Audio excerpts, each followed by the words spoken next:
Hi, I'm Gordy Gundaker. Welcome to the Dirt Parlor Podcast. Hi, I'm Don Martin. Welcome to the Dirt Parlor. And this thing is big.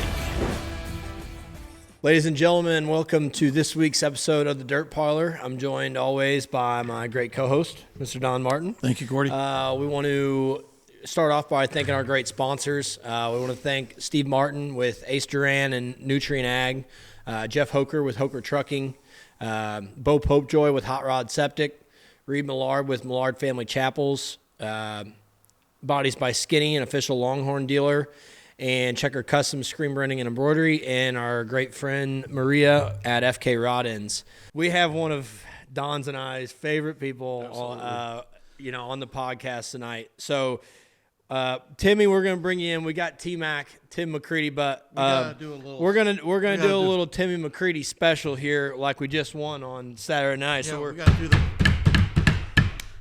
Yeah. Very nice. Get him up. Yeah, very. Yeah. You know how it is. If you have a good night, you'd like to keep everybody excited and continue on as long as you can. It only lasts for about 6 seconds, but it's worth it every time. I'm telling you, we were watching, Saturday night. Savannah and I were, and when you won, Savannah was like, "Man, I'm so happy for Timmy," and I was like, "I'm just pumped to see this victory lane." I'm like, they're my favorite victory lanes because, like you just said, you never know when the last one's going to be, and you don't get to, you got to enjoy those moments because that's what we all chase, right? And it's always fun because you're an emotional guy and you wear it on your sleeve, but I think that's what everybody loves about you because you get out and you show the emotion and how happy you are to be back in victory lane. Well, yeah, I mean, you're right. You never know when the last one's coming, but also it's you spend most of your day trying to push down the enthusiasm and push down the nerves and everything else that goes into this, trying to be as good as you could possibly be out there. And it's probably, you guys know me as good as anybody. The next time I might act as goofy as that is we're maybe a little earlier in the morning when we're all by ourselves and we're just, having a good time. But most of the time I try to stay close vested and so you get that little bit of emotion, and I think the fans like it. I mean, I sat in the stands as a little kid watching my dad and racing all over New York State, and the people gravitate to people that are excited, and why wouldn't you be excited? It doesn't matter. The money's never, I don't think for any of us it's ever about money. It's just about being able to accomplish something that's really hard to do. And when you get out, you got a little bit of time where all eyes, why not just show them how you feel? And I really, I remember sitting in the stands every day, just like it was yesterday. So, I acknowledge all the fans. Like I see a lot of the F1 guys and different people that are way better than me do it. So I figured, hey, if they know what they're doing, we'll do it. And then the fans, it's just, I let it out for a minute and then we go on. I say it all the time is that when Tim McCreadie wins a race, you don't want to, if you're watching at home or you're watching it, you don't want to miss it. No.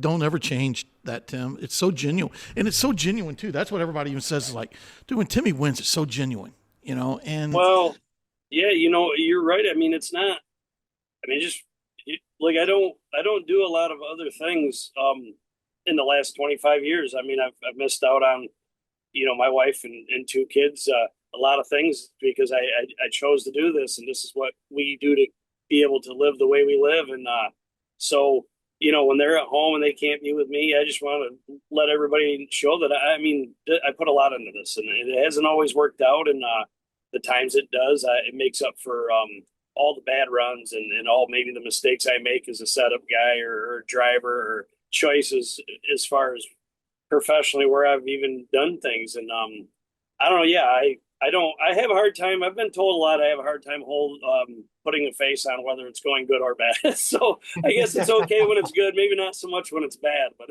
I don't know how it's how I was raised. So I'm glad that people like it. I'm never going to be any different. I mean, when you win, why wouldn't you be excited? I don't care whether it's a $2,000 to win show at a track you raced your whole life or a big show like the other night. I mean, you work just as hard no matter which one you win. So, might as well let it out a little bit. And, if people want to pick on you later because you look goofy or whatever, that's all fun too. Well, that's the thing, though, is I think, as racers, we understand the grind that this all is, right? I mean, you've done it for an eternity now. You've raced it all. You've won in damn near everything you've ever been in, but and been at the very pinnacle of our sport, and you understand how hard this game really is, right? And the last few years have been, kind of swapping rides, hopping in and out. You landed a great home with Boom, and that's also one of the best things is Boom is just as excited, if not more excited, when you win. Every time you've won, he's the first one down at the scales to greet you, and he doesn't want to let anybody else get a word in. And I think that's what's special. I feel like for you, getting paired up with Boom, because you two have those mannerisms, right? You will do anything for anybody in the pit area. You're lighthearted. You like to hang out, have a good time, but you're diehard racers. And I think watching that combination come together and the success you guys are having, obviously everybody's happy for you, but I think it's just because you're having fun, right? Well, I mean, the fun always comes with success, obviously. I mean, the beauty of being with Boom, obviously, we've always been close friends, and he does a lot for a lot of people, whether it's you're having a bad day with whatever in your life, and he's the guy that seems to always answer. And it's not just for me, it's for a lot of people. And I don't know if he ever gets as much credit as he deserves of getting pulled in many different directions that probably take away from his racing himself sometimes, because most of us drivers, we're a little self-centered, and we're probably more selfish than we should be, because we want one thing, and we push everything else away to get it. And pairing up with him and just being around him, Chubb, his brother Steve, his mother, his wife, and the sister, and the whole family. Like, it's a family-run operation, but it's also it's been a professional operation. I mean, look back at what has come out of that shop, whether it was Boom when he was winning late model races and stuff like that, and Chubb winning titles way back when. You walk in there and you see what they got, and it's everything you need to be successful. And I think I work with them real well, partly because we're from the same area. I mean, they're not in New York, but they're close enough. And I just think we think alike up in that area. We're rough around the edges, maybe a little too straightforward when we're amped up. But also the dividend is that you ain't gonna doubt if we put our heart and soul into this, because that's what we do. And everybody in the team, whether it's I have Logan, who's related, and he's my crew chief, and he's mid-20s, early 20s, and he's doing this job that, you talk about the best of the best, and this kid's able to knock these cars down with me at that young age. And Bazell, who's in the shop all day long, Andy, who works with me, and they got all these guys, Walmart and stuff, and Chubb, that put this team together. And it allows me to do like I did when I was at Sweetener's, when we had a Longhorn program with a house car. I could go home, I could get away, because a lot of times I'm probably not as productive when I'm around everybody, because what I want to do is try to do some things that maybe steer us in a bad direction. Some days it works, some days it doesn't. And then I can come back and pop in there and do the shocks and springs and all the things that I think matters. And they can have a little relief and not so much pressure on, oh man, the problem is this guy took 1/2 a turn out of the stack nut, and instead of winning, we ran dead last. And we all know it's not true, but that's what happens if you put a guy in a situation where he's got to do everything. And I think we just all do our thing. And the excitement at the end is the fact that, Boom's done a lot. I mean, it takes a lot to back a schedule down when you're successful, in business. And he's been good at driving, and we're both in the same boat. We're not doing this forever anymore. And I'm really appreciative that he would do that for me. And then also the family aspect of it with the entire family. It's, I had that with Sweeteners Plus, and it'd been a minute. And Donald and Gina were great too. I mean, it just, the Donald and Gina thing, we just kind of got to the point where I think we all figured maybe we should do something a little different. And the Longhorn deal kind of, splintered away. And then when a guy like Mark calls you Richards, you kind of figure, well, you know what? That's usually a car that's top notch, so should take your shot. And I was happy that after that didn't work out, I was able to land over here, and I'm very thankful. The other thing, Tim, is don't change the car. The car is gorgeous. I love the look this year, man. I think everybody, when they saw it when you first unveiled it, just everybody had to I know he kind of gave me chills. We did the Chili Bowl cart. When you did the Chili Bowl cart, it was kind of similar, kind of that. But this is, it looks right. Yeah. Yeah, it's back to when before my dad had a major sponsor, and he always had yellow. He had some offshoot cars at the very beginning when he drove for Hugh Naylor, who still comes to race today. It was an all black car with orange and yellow and a little bit of silver on the number, and you're talking way back in the early '80s, and then but the colors, it seemed like as I grew up, like I said, I was in the stands. When I was in the stands, and most of the nights in Victory Lane, way more than I ever have been myself, it was the yellow car. And then obviously Kenny's come along and we changed the paint scheme for that and for a sponsorship deal. But yeah, it's been well received. And last year's thing was pretty cool. I didn't know they were doing it. They kept it from me, and it was really emotional. Especially with like when I showed the guys, all my dad's guys and my mom and everybody, and yeah, that was pretty neat. And then we just decided to try to maybe make it a little more modern and keep the colors, because the car needs to show up. And sometimes when you have a car that's black or some of them, you just get lost in the mix a little bit. I think sometimes. And I feel like this car shows up on TV really well. So if we're running 10th or 8th or maybe not up front like we'd like to be, the owners can see, like Steve and Boom's mother, they can still see this car on the video. And then I feel like the sponsors pop really well with it too. So it's we owe a lot to everybody did it. Dave Warren was one of the guys pushing for it, and obviously Night Owl did the design, and it's been well received. I mean, it's an honor to have people remember and be happy with everything. So it's really cool. Yeah, well, and that's something too. Obviously, your dad was a legend, right? Everybody knows who Bob McCreadie was, and growing up to seeing that. I was at the Outlaw banquet this year when you got to kind of make a joke about that, talking about if he won 35 races, it was a down year. So. I kind of want to hear from your vantage point what that kind of instilled in you growing up, right? Watching your dad win all these races. It's hard. It's a lot like you look at Moran and Bobby and all these guys that grew up kind of in a shadow, right? And you got to make your own way. But at the same time, that instills in you a lot of values of how you prepare, how you go about yourself, all these different things. And you had a front row seat for it. So I just kind of want to hear from you what it was like growing up, kind of seeing all that, seeing all the success, and how you're able to kind of instill that into what you're doing today. Well, I mean, I was really fortunate, and maybe it's just a mindset. He wasn't really, especially when I started racing, but my dad wasn't on me about.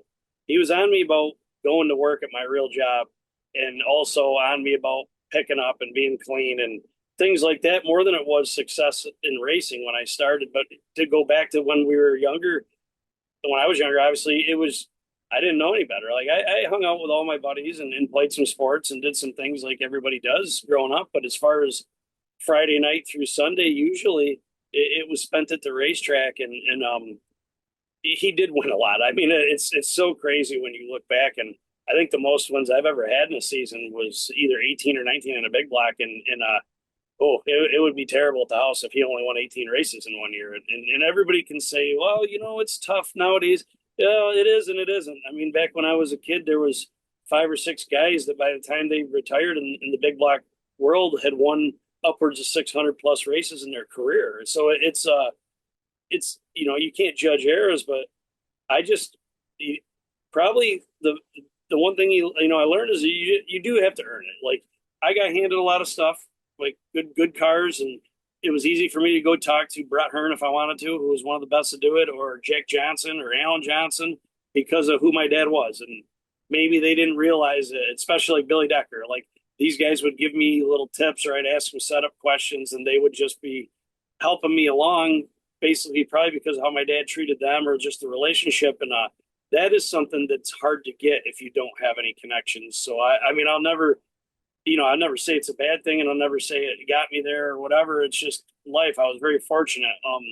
Some of the stuff that maybe I wasn't as good at is when you see that much success, you just feel like you should have that much success. And there's really no rhyme or reason why I should have won like he did, because he's just a phenomenal driver. And like Donald will attest, many years of that Chili Bowl, I left not very happy, thinking that we should have got way more than we did. And when you look back, I've had a great run out there, and a lot of great runs that people were crazy.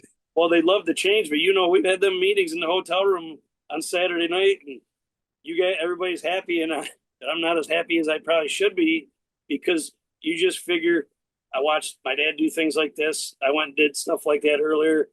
It shouldn't be. It should just be more successful than it is. And I think a lot of drivers that are successful are like that. And someday when I hang them up, hopefully I can go back and be like, I wish I would have maybe, looked back and been more happy some nights. And I've tried to do that more. I tried to be like, listen, it's not nearly as great as it is, but it's certainly not as bad as it ever is. And I think that's all because of who I grew up with, and especially my mom. Probably my mom more than my dad. My dad was ultra competitive. It could be anything, and it was probably way too competitive. So I don't think it's a bad thing to be over competitive and over driven. That's for sure. It's easier to pull us back than to wind us up. I think, I want to talk about Volusia. We get right to it. I mean, Saturday, you were so good even on Friday. Yeah. We saw it all. And you had some bad breaks even on the first night. Things just didn't go your way. But Saturday, I mean, you knew after watching your Friday and the way you were running the bottom, and you just, I mean, it was easy to watch for everybody, and you just looked like you were so comfortable, and you're just, man, when Tim McCreadie bides his time, I mean, it was like you had to know, this is my night, because the car, you were perfect. Yeah, I mean, you know how it goes. You don't always get a car to be good in a different spot than where most of the good guys are, and that's been that way forever. I mean, I know maybe today it looks like it's way more, hey, we gotta maybe squeeze people. It's more of a mentality from younger guys than it is that they have to. They just don't know that they don't have to. They just think that, man, we got to claw for every inch out there, and they don't always know that whether it's 10 lanes up or 10 lanes down, there could be so much traction and moisture that you could make your life easier. And it's not that I try to run the bottom. I just, when I was younger and I come into this sport, especially in the late models, beating the cushion to death and ripping the deck out did absolutely nothing for you. For 8 years of my career, I was that guy and just was out there and over the cushion and looked great timing up front and started in the top 5 and would run a smooth 10th as Billy Moyer and Scott Bloomquist drove by me putting the middle of the bottom. And so I had to learn to do things that I didn't really think was as much fun. And now it's kind of like it goes that way the other way now, where that's that being able to just go in there and drive by the wall in that little strip of traction and carry speed is a fast way around. And I always say I could have been born earlier or later. I could have been able to maybe do both. But last night or the other night at Volusia, the track, the way it went, it just is very where you could search for traction. And I think a lot of guys had some issues with just not being able to stay in it. And some of that's like a big block mentality that you learn when you're younger, that you got to be in the traction all the time. Because if you get out of it, the cars are unhooked. And we just worked on the car. Like, I really owe a lot to the team. Like, it was end of the last year. Charlotte's coming around. We're going to go Charlotte, Sonoya. Most guys are going to, most of the time we want to hang out at Charlotte because it's fun to be around a bunch of racers that we don't get to see a lot. And Boom was like, look, it's only 8 hours to Volusia and they have a Wednesday test. Let's pack up and test. And so we did. We went down there and tested, and it didn't give us the answers, but it gave us a starting point that when we unloaded on practice night, it was very comfortable. The car was comfortable off the trailer, the decisions we made, and we just tried to make small improvements the week. Because I've been coming here enough that usually if you can unload fast, these little improvements can get you to where you just can have a very successful week. And it was awesome. Like I said, for the whole Briggs transport team, it was good because me and Boom over the years have gone down there and struggled too. So it's not always fun when you're struggling when you got the best in the place there all the time. Yeah. Well, and too, like you just said it, you don't go to any Speedweeks races and unload at a racetrack and you're 7/10 off and find that 7/10. It's just hard. It's not going to happen. You know, it's a rarity if somebody finds a way to pick that up. But especially at a place like Volusia, right? I mean, it's hard if somebody's never been to Volusia to really realize how fast that racetrack is and how different turns 1 and 2 to turns 3 and 4 are, because the straightaways are completely ass backwards from each other. One's circular, one's dead straight, and the racetrack is really weird. And you could see it happening to Sheppy the other night where he could run the bottom for a while, and then he'd kind of push your right front off, and he'd get tight. And if you get out in the slick there at Volusia out on a long run, it's kind of has that East Bay style where you'll go in there and you just can't steer, and you're driving across the racetrack. And so watching you being methodical and able to really, actually, once you got to the lead, when you were able to even move up the racetrack in 1 and 2 and even circle, you know, a little bit wider off of 2 and not have to use all the brown, was what I thought was most impressive, right? Gustin gets back around you on the restart, and it was just like one lap went by, and here you went again and drove off in the sunset. But, you know, I think the balance, right? That's the biggest thing about these cars this day, right? And that's everything. You have to be balanced to go, especially at a fast racetrack where there's a lot of air and all these things are ever changing. And you can see it when you guys would catch lap cars, right? Like you get in that bad air in a hurry, and the next thing you know, you're stalling out. But you were able to, you know, be maneuverable and use the whole racetrack, you know, pretty much all weekend, especially Friday and Saturday.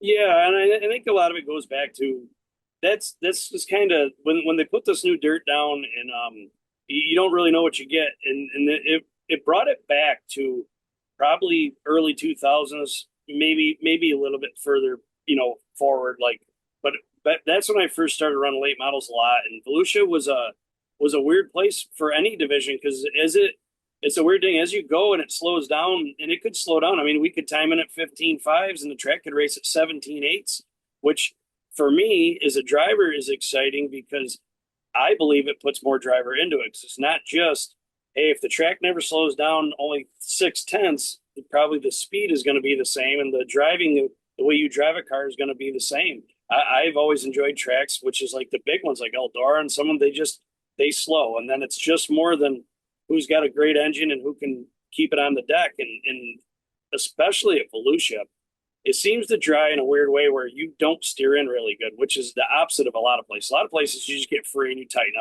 up and you're good. But something about that place, I just don't know if it's the shape or just how when they put dirt like this down on it, and you fight that all week. And we were just fortunate enough. Like, I thought we hit on something. Practice night, I felt amazing. And then we unloaded the next day and kind of struggled. And then in the B main, we hit on something. And I thought, oh, and like you said, I didn't go anywhere in the A. And I thought, man, I felt good. It just didn't go anywhere. And then the next 2 nights, we kind of just went down that path. And as it got to where it throws crumbs in the middle, I was maneuvering off. The car was just balanced enough that it didn't really bother me to move up. And it took me a while to figure it out. I mean, Gustin, once I got the lead, I thought, well, we're okay. And then on a restart, he drives back by me because I was too tight to run against the guardrail anymore. And I just thought, well, I'm getting beat either way. So I eased up to the middle because he's on the cushion, and it just had a little mud ring right there in the middle that had thrown a bunch of dirt. And the thing was like better than it was in the first 10 laps. And I'm like, okay, just don't mess this up. Try not, they're giving you huge signals. And I say to the guys a lot, I say to Logan, because he does a great job on the signals. I'm like, look, I know you're giving me this, I'm pulling away big signal, but I've never been able to stop. Like, I know it looks like maybe I'm composed and doing it, but I'm running as hard as I can, and I don't know really how to slow down. So I feel like if I slow down, I'm going to get beat. So I just don't until it's over with. Well, and it's sometimes you can't slow down, right? Like that's one of the things about these cars these days is sometimes when you try to back yourself off because you're trying to coast or whatever, you actually put yourself in worse spots and make more mistakes that lose you time.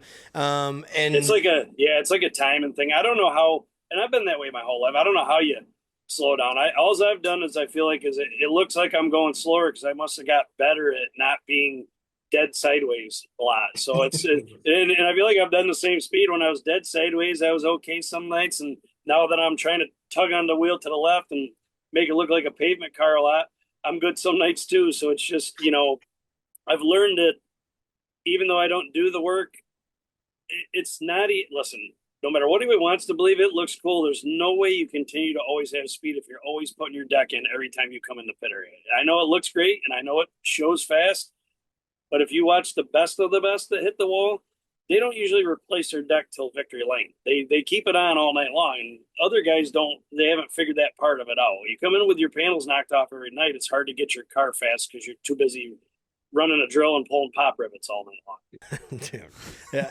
I'm telling you, I know for me, the reason I don't have enough help to go blowing the deck out of it, right? And so we were somewhere last year, and I blew the deck out in qualifying, and I think it was maybe Brownstown, Illinois, and I had one guy with me. That was it.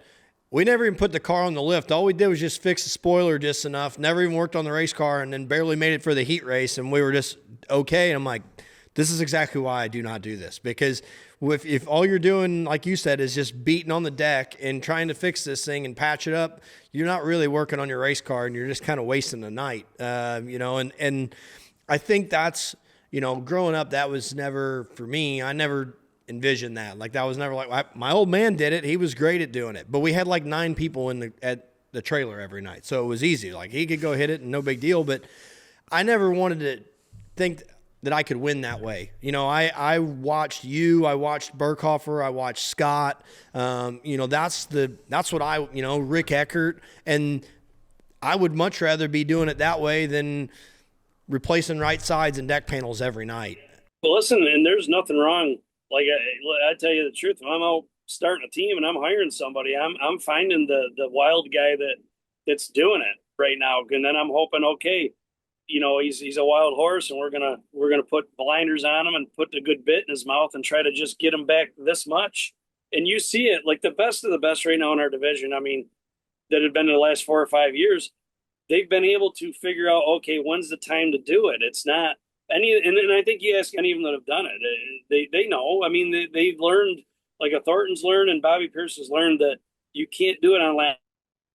And the young guys still, and I was the same way. I mean, I was not going to, like, people don't remember the early 2000s when I raced. I was hard on every single thing. And as I got older, like I said, it was racing Burkhofer and realizing which guys want to get rubbed on and which guys don't want to get bashed into, and figuring that out was all part of the craft of racing the whole time I've raced. And then, you realize, hey, this guy never touches me.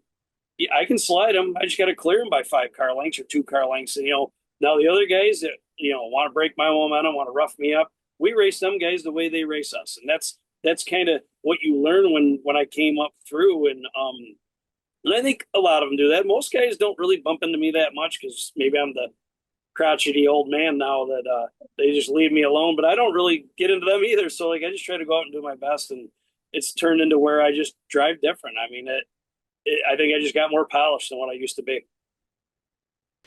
Tim, you got to be excited. I mean, knowing that Volusia here in a couple of weeks, you're going to be racing 6 nights in a row. You got to be like ringing the dinner bell. I mean, it's great to have momentum, like going back into and knowing an event that you're going to be there 6 nights after what you just did. Well, you hope so.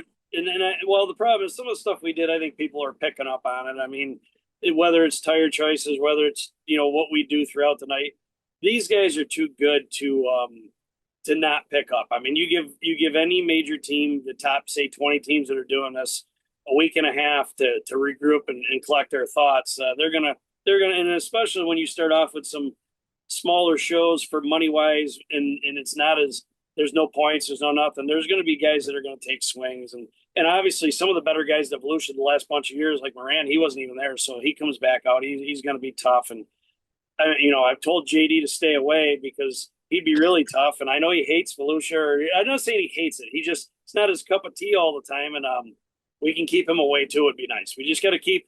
Really, if I could I could name it 20 guys I wish wouldn't show up, and then I'd tell you I'd be really happy to be there all week. But it'll start over again, and we'll do our best. But it's one of them places, man. We all have them. Canandaigua, New York, for me, Brewerton, all them places I grew up racing. Volusia's one of them. I mean, I came down here when I shouldn't have, back in the day with a modified on an open trailer and fooled around, and I don't even remember. I know I look bad. I didn't make races, and then came down here and got successful, and it was wintertime, and who couldn't wait to leave northern New York with all the snow to come down and race. And Volusia's always had a special place in my heart. And the fact that I run good there is it's just like icing on the cake. Yeah, I could run here a lot. I'd love the Outlaws to have about 8-9 more races here a year. Yeah. You wishing they came back in like May, did a late deal in September. Once a month. Yeah, just we have to go down there. You could probably convince Carter. He'd probably be fired up on about that. He'd be double dipping, so he'd be jacked up. And they've done a really good job, like on the clay. Like they learned first night, practice night, big cushion halfway up the track. They realized, okay, let's do a little different. Yeah, I'm not gonna say less. I'm just saying a little different. Well, then the cushion gets up higher, and then the bottom isn't really in, and then it comes in. They just learned. They did what I think I ask anybody that's in this business, whether you're a flagger, a shot guy, and an announcer, especially us as teams, every night we unload and we have to be better. Like if we're not better, we either survive or we fall back and we wither up and die as a team. So you got to be better every night. It's not my opinion. I ask no less of everybody else that's doing it, whether you're the shack guy taking pit passes, and maybe I'm asking too much, but that's like I told you about how I've been brought up. I ask nothing less out of. And everybody makes mistakes. I tell you what, you give me the keys to a racetrack, I guarantee it's going to be bad at times. But I also can guarantee I'm going to do my best and rely on everybody else and learn and try to make it like how Volusia was for 2 nights, where even the first night was just racing, like racy, and let us move all over the track and have some fun. Yeah. Well, and you could see that, I mean, how qualifying on Friday was completely different than qualifying on Thursday. And that's what's good about, I mean, listen, promoters and series and all that, like they should be taking our opinions as much as we should be taking what they're saying. And, and I think when we're doing our best, when everybody's working together and it's not like, oh, I know what I'm doing, you just worry about what you're doing. Because we're all trying to put the best show on and we all want to put the best race on and it not just be one lane or wide open or whatever it is. And, I think that I know in 22 and 23, when I was at Volusia, it's like maybe 1 or 2 nights that were the shit. Yeah, and you look back, like we were riding down the road and you hear people saying, wow, we're starting at 4 in the afternoon. And I mean, our races are done at 8:30 and I think the last race is done at 10:30. It's still a long day, but like the reason it used to do the same thing, it'd be done at 12:30 or 1, because I mean, we spent hour plus trying to get the track running to try to hot lap and they always said it's the surface. Well, lo and behold, they went out and changed their surface. And now all of a sudden we're having these shows where you could go into town and get something to eat. And it's not that we're here to just always have a good time, but people, I don't think understand sometimes when the grind of 4 o'clock to midnight and then you have damage and then you're working until 2 or 3 and then you're up at 9 again to do it all over again. It's just, we got to make racing where it's enjoyable for everybody. That way my son, he might not want to do this. Like, and just cause he's like, why do you do that? And it looked like you're running your head into the wall with all this extra work when he can see at 15, why is the track too muddy every time we go on it? Or why are they getting tillers out right when we just saw a 3 wide pass in the B main and they're running the bottom, the top, and the middle. And all of a sudden we're tilling like, and I understand the places need it, but I think we need to get a better understanding on when, and it's just like when I got my first late model, I didn't know what I was doing and I had to understand on when, and that's where the promoters can rely on us.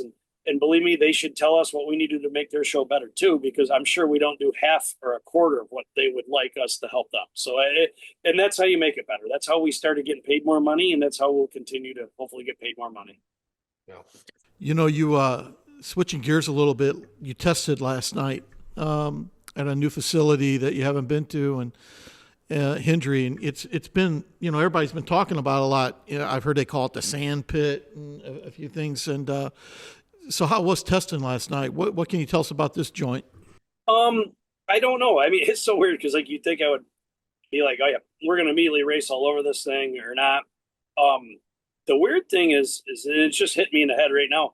It reminded me a little bit of how you drove like Kokomo, as far as when you're on that cushion, you better be on that cushion and sideways and getting it. Like this ain't no drive it in. I mean, it's probably not going to be my best style. Drive it in on the right front, keep it underneath you. You had to be really aggressive. And I went out a few times. It was kind of, we were decent with speed, and I went out behind Chamberlain, one time, and he's a young kid, and he was on the board like fast time a couple of the sessions, 2 or 3 of them. I follow him down the backstretch, and I go in there and got my right rear, I think, right where it needs to be, and I'm looking 8 car lengths up, and he's laying a track above the cushion. And I'm like, oh, okay, that's where I need to be. And I'm instantly 2/10 better. So it got really wide. The cushion was almost on the fence. I think, I don't know. I mean, anything can go good or bad. Is it the worst track I've ever been to? No, by far not the worst track. And these guys want you here. And that's, to me nowadays, it's not just, we should just open the doors. And if it's bad, everybody just double bird the place as you walk out of there. It's, what do we do to get better? This guy right here has a lot of people that are excited to have this race. Opened the doors last night to us, treated everybody great. We've used his water all day long to wash, and they're going to do like a fishing tournament, and they're trying to build this thing up, and it's really good money. So we're in Florida. I'm not against it. Like, I'm for the series, figuring out who's on either side at the beginning, just because we got to keep a lot of teams healthy. And we all know, whether it's, Mark Richards, JD, Pierce, whoever, Thornton, me, our team, if we're good enough in Speedweeks, we could be the leader of both tours. And then you could be a rain out, start taking show up money away from other people. And we need everybody to be able to do this. I mean, and some owners, whether they need the money or not, that's a big sticking point, that they want that money, and they are the ones that are going to support you all year long. So I believe, and we thin the herd out just enough so a bunch of people can make money when we race in a few weeks down here. We don't need to do it every race, but I don't think it's a bad thing. I think it's just the way this is today. We got to keep owners healthy and keep them involved. And we also need to go to places that put us outside of our comfort zone in things like that. And this guy's ready, and they're doing all they can. I watched a couple of crate races that I thought looked good. I don't know. I think it's going to be a little more rock'em sock'em than I'd like it to be, but people like that too. So, you know what I mean? You got to be good at all this. You can't just, like I told you, I would love to have Volusia every week, but I'm sure there's some people you could have on your podcast right now that'd be like, I can't wait to never go back to Volusia. I didn't like it. So, you know what I mean? Like, it's just the way it is. You got to try to be good at them all. So I'm excited to be here. Yeah, that was something else I wanted to ask you about, was, the fact that the Outlaws and Lucas overlapped, right? We've talked about it. I know it's been a talking point from numerous people. I'm not even running it, but I can tell you that as a racer looking at that, that's the best thing possible, right? Because Speedweeks is so hard anyways. And then when you go to these races and there's 65, 70 cars in the pit area and there's 22 spots and, you got provisionals and all these other things, it's hard for a guy to go down there and make any money. And we know he's spinning an ass load just to get there. And so to kind of thin that out earlier and let guys make a decision so that they're not able to kind of pick and choose and hop in and out and then decide in April what series they want to run, I think it makes it better, because then you probably get 28 guys to 30 guys on the road between the two series, compared to having 22 or 24, and having those extra 6 to 10 teams is a big deal for all of us. Yeah, I don't think it's a bad thing. Like, listen, like I said, we did it for years. Like, this isn't something new that just happened this year. Like, this happened back when I first started racing. We ran right against East Bay when I was with the Outlaws the first year the Outlaws even opened up. That was 2003 or 4, whatever year it was. So over the years, this has not been a thing. It is better, in my opinion, just for the fact that, like, guys that want to, for instance, they want to go to Vado. They love Vado, or not Vado. They love the Arizona track. They love going to that Wild West tour. I did it once. It's not my thing. They love doing it, but they also are like, man, the grind. I got to get 40 hours back across the country to be here. They don't have to do it because they're decided to run a Lucas tour, and they're starting a little later, and they just decided to. I think the Lucas was looking out for their race teams. I think the Outlaws are looking out for the teams they believe that are following their tour, and it's a win-win. And as a promoter, I mean, yeah, it's great as a promoter if you're an early season March race where you think you can get one of the Lucas teams or the Outlaw teams to be at your deal because of where they are in points. I don't know. Usually that happens anyways. Like, if I want to go run an Outlaw or a Lucas race at X day in March, I don't care whether I'm getting show up money or not, because I'm trying to go better my program and try to win some money, and I feel like I'm competitive, and I think vice versa. So I think with a promoter, at least you know what you're getting, and you can start advertising ahead of the game. And I just think it's not, which I think the sprint guys learned this. We've been fortunate in late models, and it was right when I first started racing late models, to have two bona fide tours. I know they had like the Max, and then they had, the stuff back there and all that. There was a little smaller tours. Then they had the UDTRA and all that. But when we morphed into World of Outlaws and Lucas, it enabled a lot of race teams to make money that you just can't. You know this. You've been around us. Both you guys have. You can't put 30 of us on the road together, or 20 of us on the road together. Nobody makes any money. Like the tour would be having 6-7 cars at the end of it. Like, cause we'd all splinter off after 3 months. So it's not a bad thing. You know what I mean? It's not, I think all the racers think the same way. Like, it's nice sometimes to not have to race 60 of the best every time you unload, when knowing that in a month, it's going to be like it always is. Speedweeks is tough because everybody's ready. Everybody's had 2 months off or a month off, and they spend everything they got. They come down here. I've always said Speedweeks is the craziest ever. You'll see a guy break 3 motors, and he'll drive down 4 haulers and buy a motor from somebody. And if he was at home racing regular, he wouldn't do any of that. And I don't know what it is. We get all amped up to come down here, and so Speedweeks is tough. So maybe to alleviate the pressure on the teams that are going to be on each tour, I don't see it as a bad thing. I mean, we're all going to run into each other most of the time anyways, and everybody's going to be excited when we do, and the fans are going to, mad, good, happy. We're all going to have a good time. I think that's what I was going to get into. I think having the 2 series, and I think having all of these, like when you go to Eldora, it makes those events more special when all of you are there. You know what I mean? You don't need to be bumping heads all through. I think that's what makes the major events like at Eldora and some of the other events so good, is when everybody's there and you're not together all the time, and it's kind of like, it's no different sprint car racing, right? It's no different sprint car racing. For the most part, everybody gets geared up for the King's Royal because it's the first time that really the high limit guys and the World of Outlaw sprint car guys are all together for the first. And everybody's jacked up for it, leading in line. And I think the same thing's in late model. Yeah, well, look at last year, for example. I mean, Bobby was over here on our tour, and he was, he's beating up on us a good bit from time to time. And then obviously Ricky Thornton was over there doing the same thing.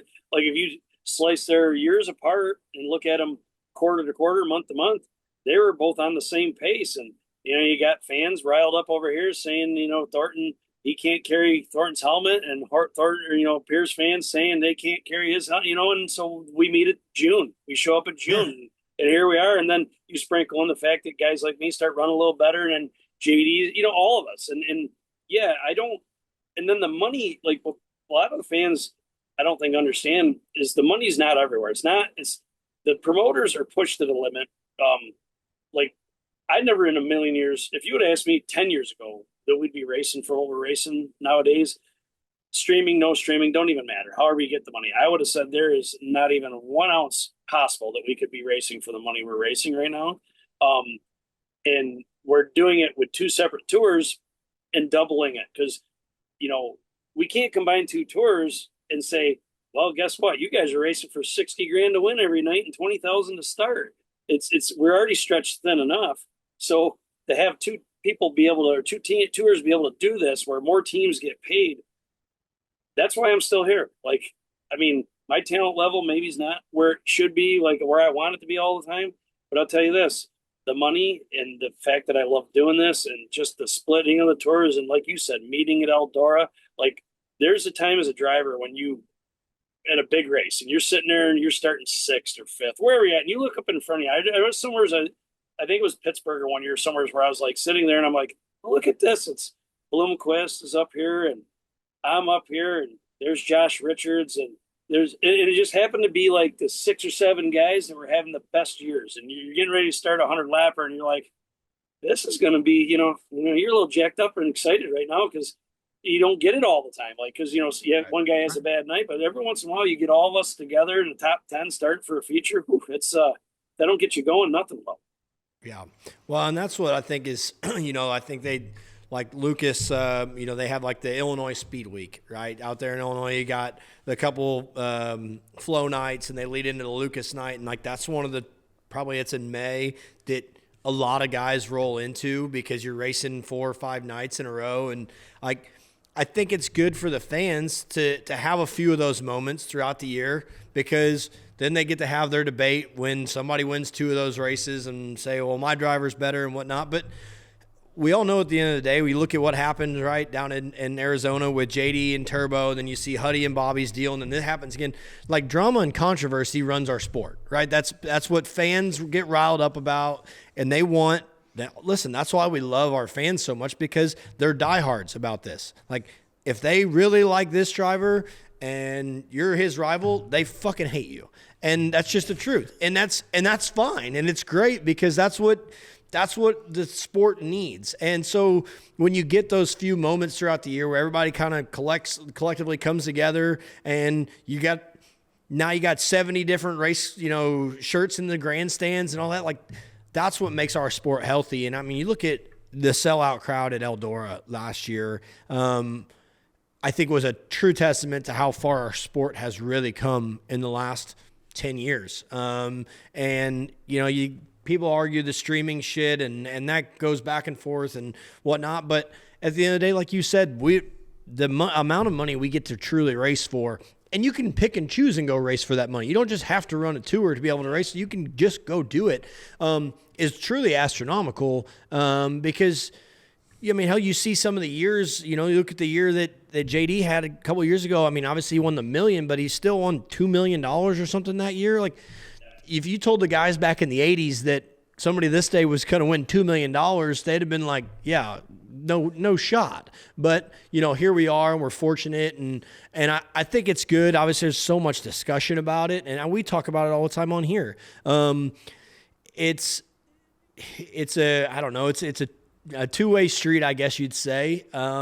But there's nothing that we can complain about as racers that are racing at the higher levels and going to these big races, because they're doing exactly what we've asked for. They keep putting more money in and more money. And you look at the points funds that keep getting bigger.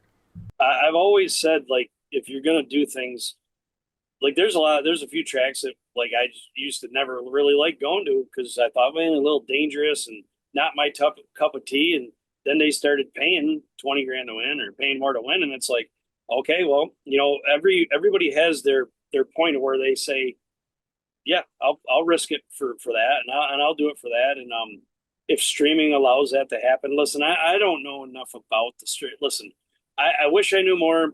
The only thing I wish we could do, and we used to do it when I was running modifieds, and Glenn Donnelly on the dirt circuit, you had, and I know it's not easy to do because we're all fighting for the same money with sponsors and issues. You just had a better knowledge of what our reach is, and I don't even know if we can, but to attract maybe some more corporate people, to get some maybe influx for teams that have real money, we have to have a better way of presenting these numbers to a board meeting. Because, like, you go into these board meetings, they don't really care about how excited my fans are versus some other guy's fans. They want to know, okay, like, who are you reaching? And what I don't think a lot of the corporate world even knows is, I believe the minute that, like, NASCAR lost, like, the truck series, for instance, on Fox or whatever street, they were on FS1.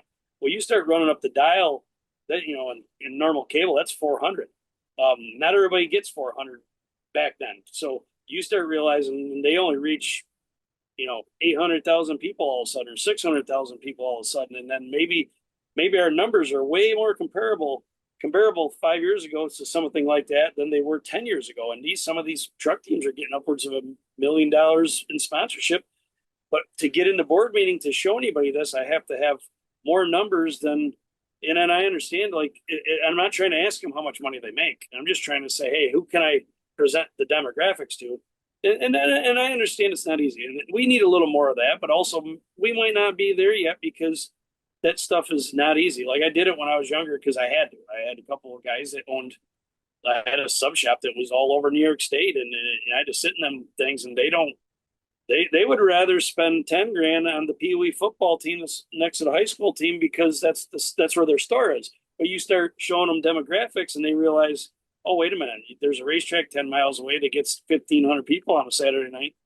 They might come over and buy some subs during the day, and they don't even know that we're really out there. So the streaming thing's amazing. Like I said, I think it's one of the direct results why we're getting paid. They need to work with the tracks.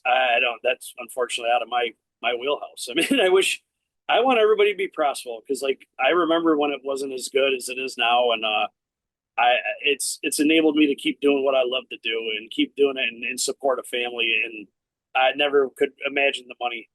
It's just like even like the Chili Bowl. I mean, when I won it, it was you had to have a certain motor to be able to have a bonus, and I think we got 10 grand at the end of the night for all that hard work. And it wasn't about the money, but I'm sure when the midget guys get done at the end of the thing, it's a nice bonus that they're getting way more than they ever did when they get done. The celebration is great. And you're like, oh, by the way, I mean, another 25 grand. That's pretty cool too. So it's, we got to figure out, just keep pushing the rock up the hill is all we can do.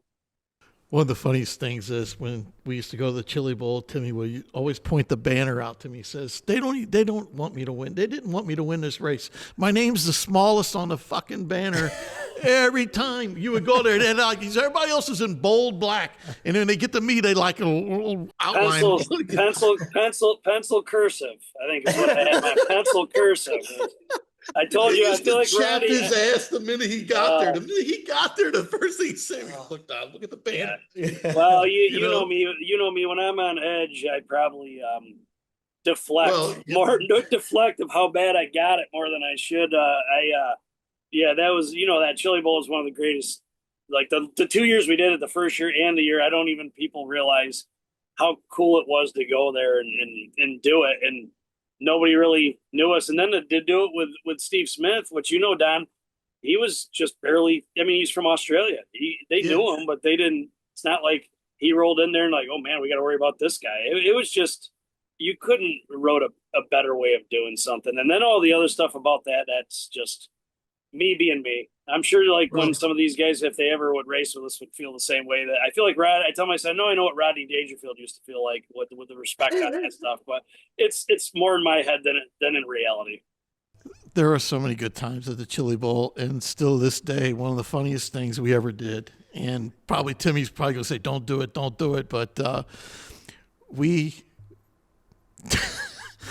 decided that we were going to we opened up these sliding doors in our top of our suite. We know where this is going. Burkhoffer's with us. Me, Burkhoffer, Mark Richards, Timmy, and we're in the suite of our hotel. And Burkhoffer goes, hey, let's open up these sliding doors. Martin, there's a fountain down there. Let's see can you take that little 9-on out there and let's chip it, see if you hit this fountain.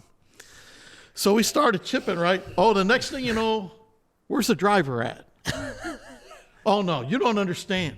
So anyway, we're all decided that we're hitting driver and we're aiming at the skyscrapers.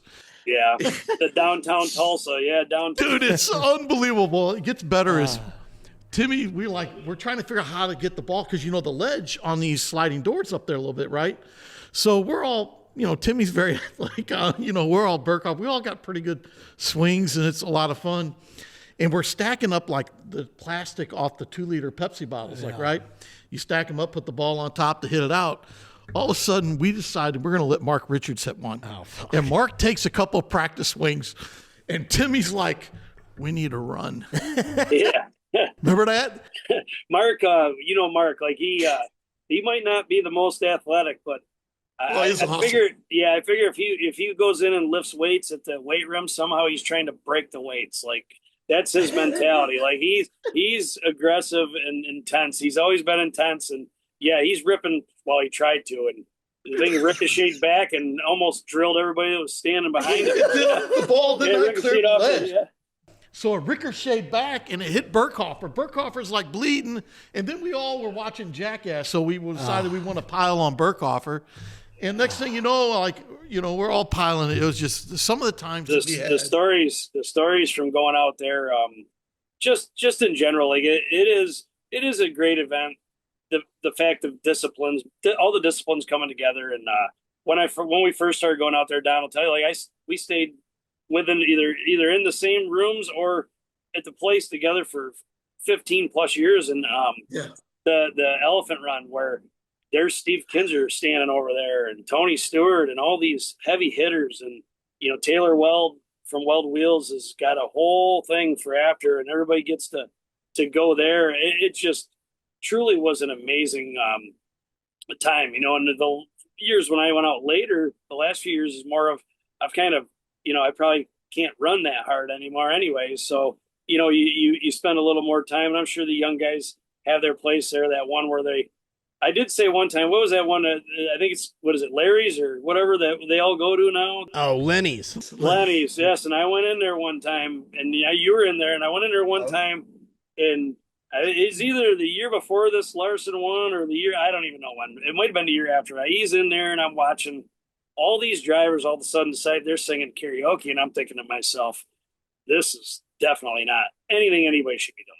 Because usually, you know, as a driver, you think you're great at everything, and you're only really good at one thing, which is the driving part. The rest of it, you just, you know. So I watched this Kyle Larson get up here, and he grabs the mic and sings a Patsy Cline song, and I'm like, does this kid even know who the hell she is? Like, yeah, she's been past how long she been, and then next minute, he's like, I'd like to sing, and he rips off this Eminem rap song, and I'm like, and he's actually halfway decent. And I said, yeah, okay, that's, now I know why I'm getting beat. I'm like, this guy not only can drive a race car, and he's up here karaoke and singing rap and singing 100-year-old country songs. I'm like, yeah, we're in trouble probably here on that. I mean, you can't be good at that many things. Is what I was thinking. So, but yeah, we had some good times at the town pump too. We had some good times. Yeah, it's the Chili Bowl is a fun time.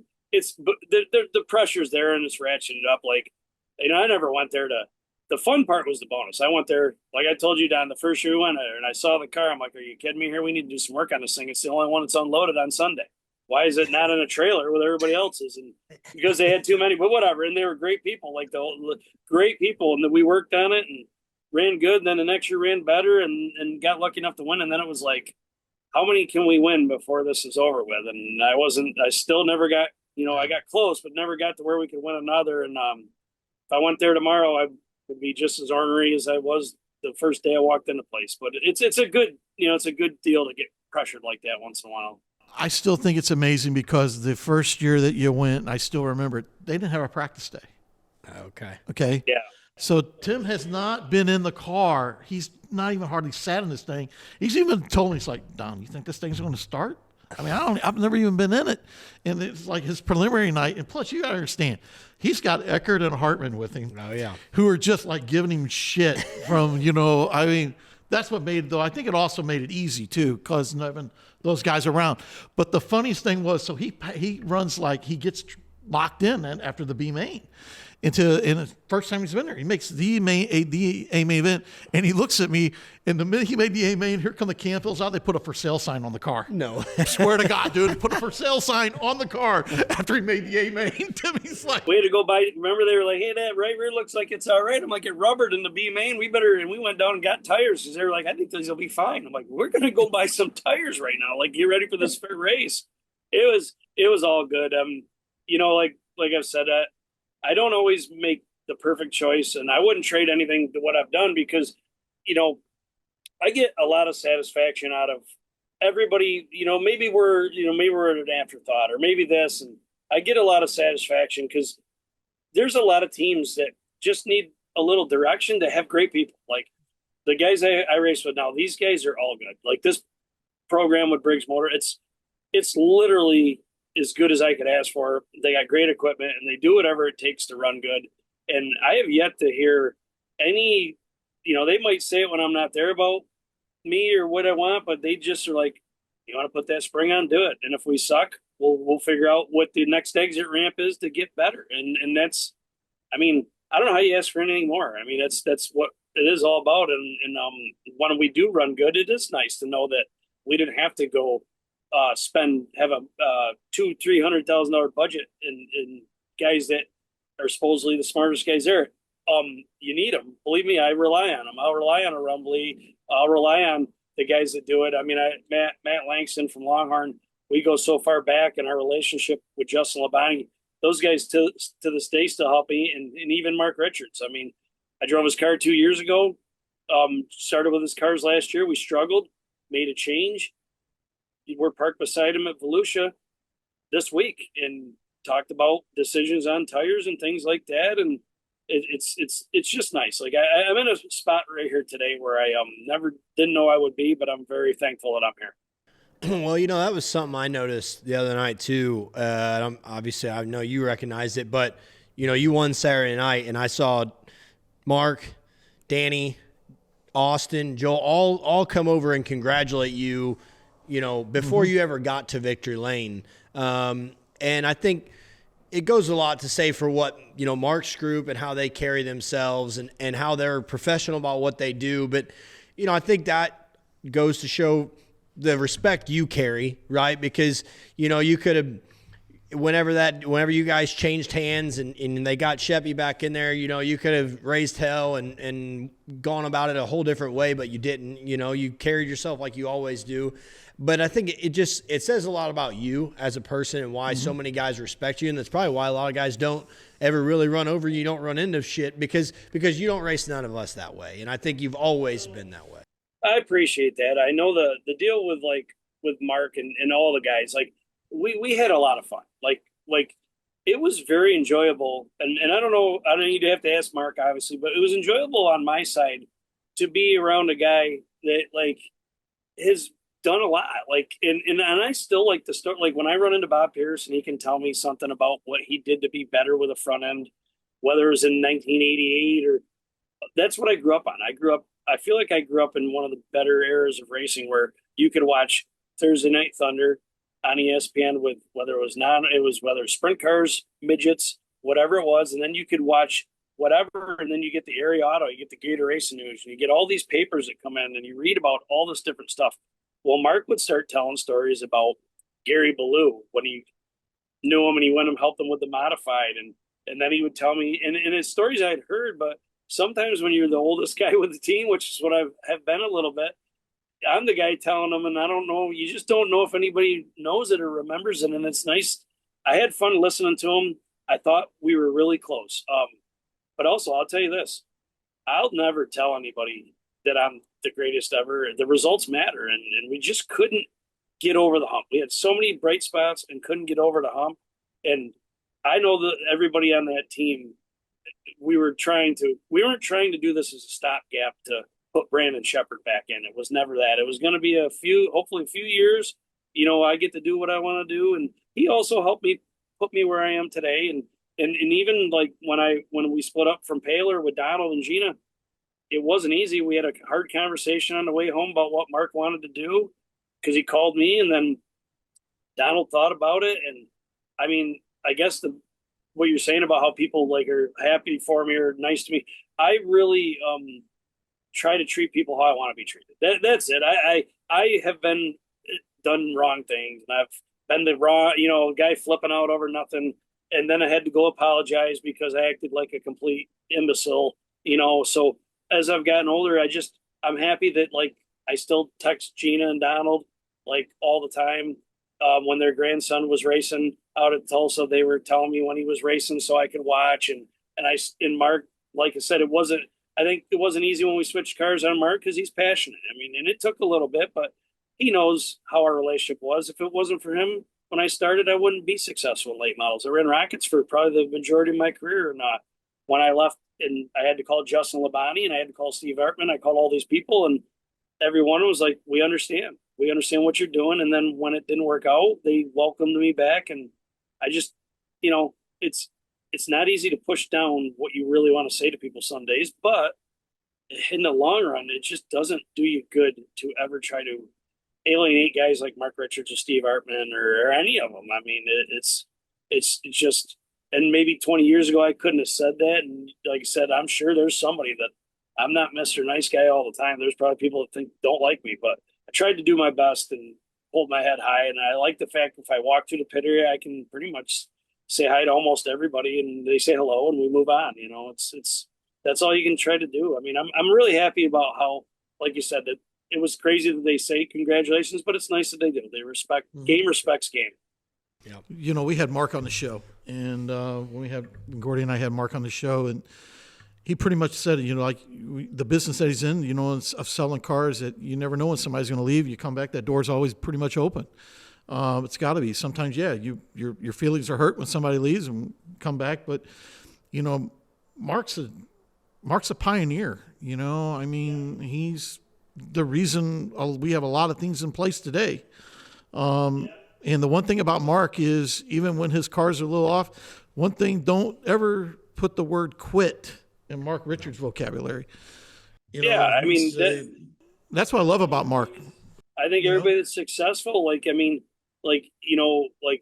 Gordy's dad doing what he did in racing, and then you get a track and then you work on that. And you wonder where some of our parents or the people that have been around us that are older, how they've able to just keep doing it. Cause it is hard and it pushes you down. This sport is the most humbling thing I've ever done. And like I said, I played sports growing up and I was on some successful high school teams and things like that. And some stuff in junior, 2 years school, college, and little things like that that I thought I had it figured out, and then you go out and you win a race at Volusia, and then the next 2 nights you don't even make the show because all these guys somehow managed to man up as a team and get better. And the fact that anybody like Mark and them can hang on as long as they did and is just a testament. Yeah, he might listen. You might not always want to hear what he has to say, but at the end of the day, he's straightforward about it. And it was a fun little time. And Boom's the same way. Like when I get out of Boom is a lot what I got out of Vic Coffey. Like when Vic was my teammate. Sometimes brutal honesty is not a bad place to be. And we dance around trying to do things, and Boom comes in and says, "I'm telling you, this right rear is better." And everybody's like, yeah, why not? And then you have good success, or you run bad, and then he's like, well, guess what? It ain't better. We'll do the opposite tomorrow. So it's like you just got to get with the right people that can push us all in direction. And I've said it several times. I'm very fortunate where I'm at, and they would have no reason to keep me if we didn't have success. So we'll just hopefully I can keep running good, so they can't get rid of me. Yeah. I got a quick Timmy story that goes a long way back. This would have been scary. This would have had to have been like 2008 or 2009. I was running crate cars at the time. The Outlaws were there, and the racetrack was kind of wet. I think Timmy started on the pole of the feature, and he goes out there and just waxes them, right? Kind of running around the infield, whatnot. Well, I'm in the next race, running a crate feature. I start on the pole. Timmy wins the race, comes running back up, leans in my window, and is like, whatever you do, just run right around the bottom. You're going to be fine. Like, I'm 16 years old, 17. I maybe had won a race at that time in my life, and I'm nervous as shit, And he just come running back up. He's like, you'll be all right. Just run right around the infield. No big deal. And I led every lap. I win this deal. And he's like the first one down at the trailer to congratulate me and tell me good job and all this. It was like, for me when I was younger, it was like one of the coolest moments of my my young career. And it was, I'll never forget it. I'm telling you, like I remember it like it was yesterday. We still actually have the Victory Lane picture of you from that night hanging in the office at Tri-City. So I'm reminded of it. I remember that night because that was a whole deal. It wasn't an outlaw show. It was a whole deal where the Outlaws paid guys to not go. Right. And we were Outlaws, and I believe me and Rick Ecker came down, and there was guys that got paid to go to race at Winchester with Lucas. It was a crazy deal, and I remember because it had a little bit of rain, whatever. But I remember we ran really soft tires there, and you couldn't run soft tires in the features usually. And little Brian from Integra, the whole deal, he was there, and that's why we cupped around the infield. That was back when I used to run the outside all the time. So it's I remember that. And then you went out and won. But that's just because of how we got treated when we came to your place. Like your mom and dad, and obviously Don introduced me. I knew Don first, and they treated us really well, and I really always knew you guys put an effort in, and like I said, you've had some struggles here and there with your surface and over the years, and sometimes it's great. You can't question the effort you're trying to put in and the way you always treat us. And that's why I would come down there and you had a Wednesday practice, and I'd come there and practice if I was within a few hours just to try to get better, and because of how you got treated. So that's just one small story of like, I bet I got a lot of them where you try to just do your best, and listen, you can bring my guys in right now and be like, this Tim McCreadie, he says nice things about these people, and he isn't always. No, they're right. I'm always usually pissy and not happy with everybody at times, but when I get in front of them, I turn into my normal self. I'm pretty tough when nobody's around, and then when they walk up, I'm like, we're okay. Move on, and I'm too old to put these up anymore. Yeah, no doubt. I want to know what the Tim McCreadie dad is like at cheerleading. That's what I want to know. And Cambria's doing her thing, and Dad's in the stands. I see all the videos on Facebook. Karen keeps everybody pretty much, updated on what's going on. But I got to know, like, when Tim's watching, are you intense? I don't get worried about, because if you watch, she's 9 years old and you watch her do like a round off, back handspring, back tuck, which is like three. I guess they're not flips. I call them flips. Everybody tells me I know what I'm talking about. They do all this. You're a race car driver. Yeah, then they put you up in a pyramid into a basket toss, and she's 9 years old. I'm thinking to myself, "Ooh, I don't know if I like that part. I like the flipping because you're just by yourself and all that, but I don't care for the getting thrown up in the air." And I just shut my mouth.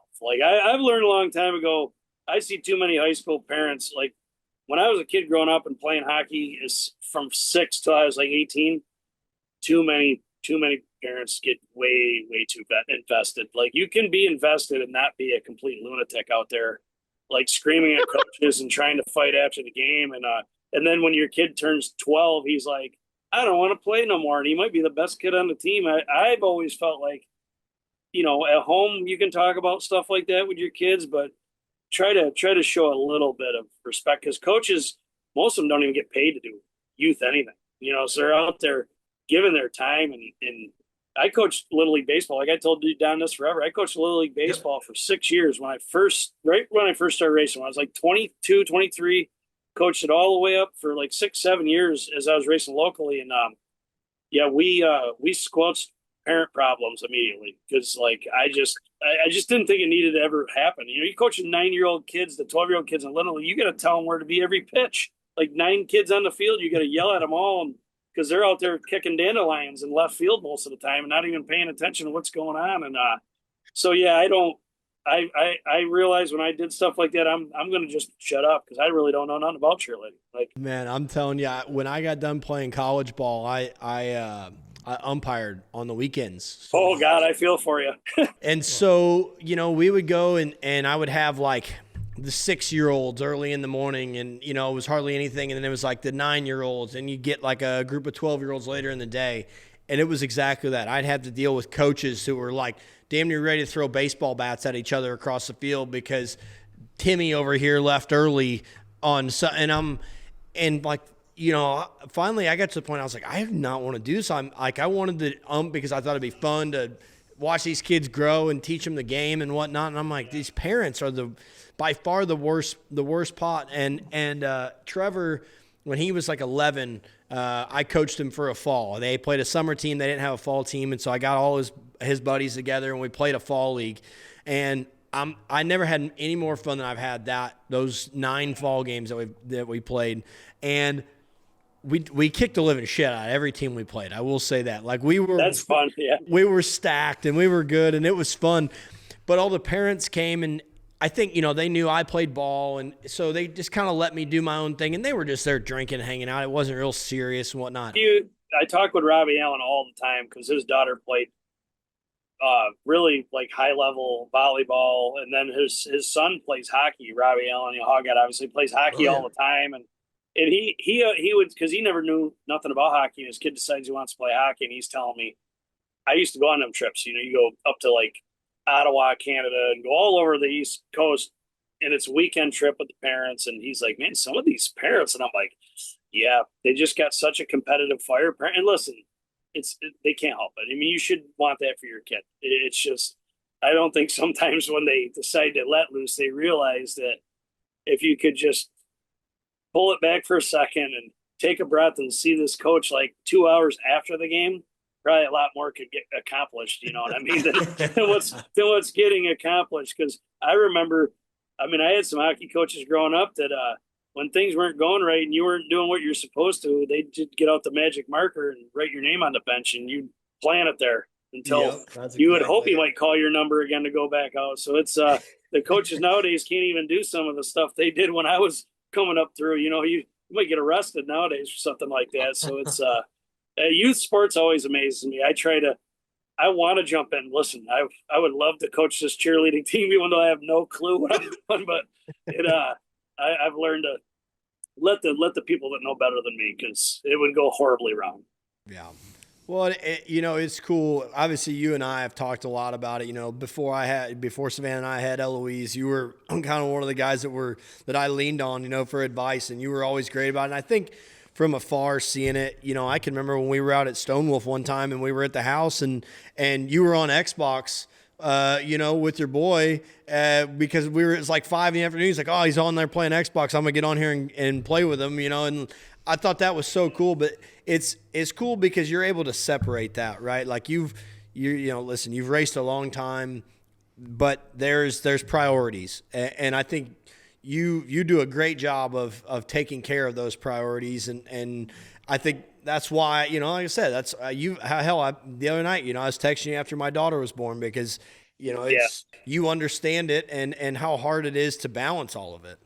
I understand. Like when our son was born, we were racing in Tazewell, and my wife had gone into labor, and I'm like, you couldn't be in a worse place to try to get a flight anywhere. It's like Tazewell, Tennessee. There's not much on either side to get to somewhere. So thankfully, I was able to get to Cincinnati after the races and get all the way back. And I told you the story. And I get all the way back, and I get there at about 9 a.m. after driving all night to the thing, flying out at 6 a.m. I walk in, and she's in a lot of pain, and they gave her the epidural. And I'm like, well, this is weird. She just went to sleep. I thought we were game on with this whole deal. And all of a sudden she's passed out. And I'm like, I am so damn tired that I can't even think straight. And I woke up, I don't know, 6 hours later. And then we didn't even have the baby till July 5th at like 2 a.m. And some nurses were out at like 1 o'clock or watching fireworks on the roof next to us. And it was just the birth thing. It was one of the most amazing things I've been a part of in my life for both of them. And then I was able to be there for both and do this, what I love to do too. And it's Karen. My wife does such a great job. Like I told you, I'm probably a little more selfish about things because I know what it takes. Like, I'm like iron when it comes to what I think we need to be successful and what I think the family and everybody else should do for me to be successful. So it's probably not always been the best. And the fact that, we're going strong, I think we've been married, for probably 10, 12 years and together for Kevin's 15, for 17 years, wherever it's been. It's cool. I mean, and she handles so much at home that I can't handle. And, I can't, like I said, I'm blessed and I want to give more. I can't always give more, and she picks the slack up and we go from there.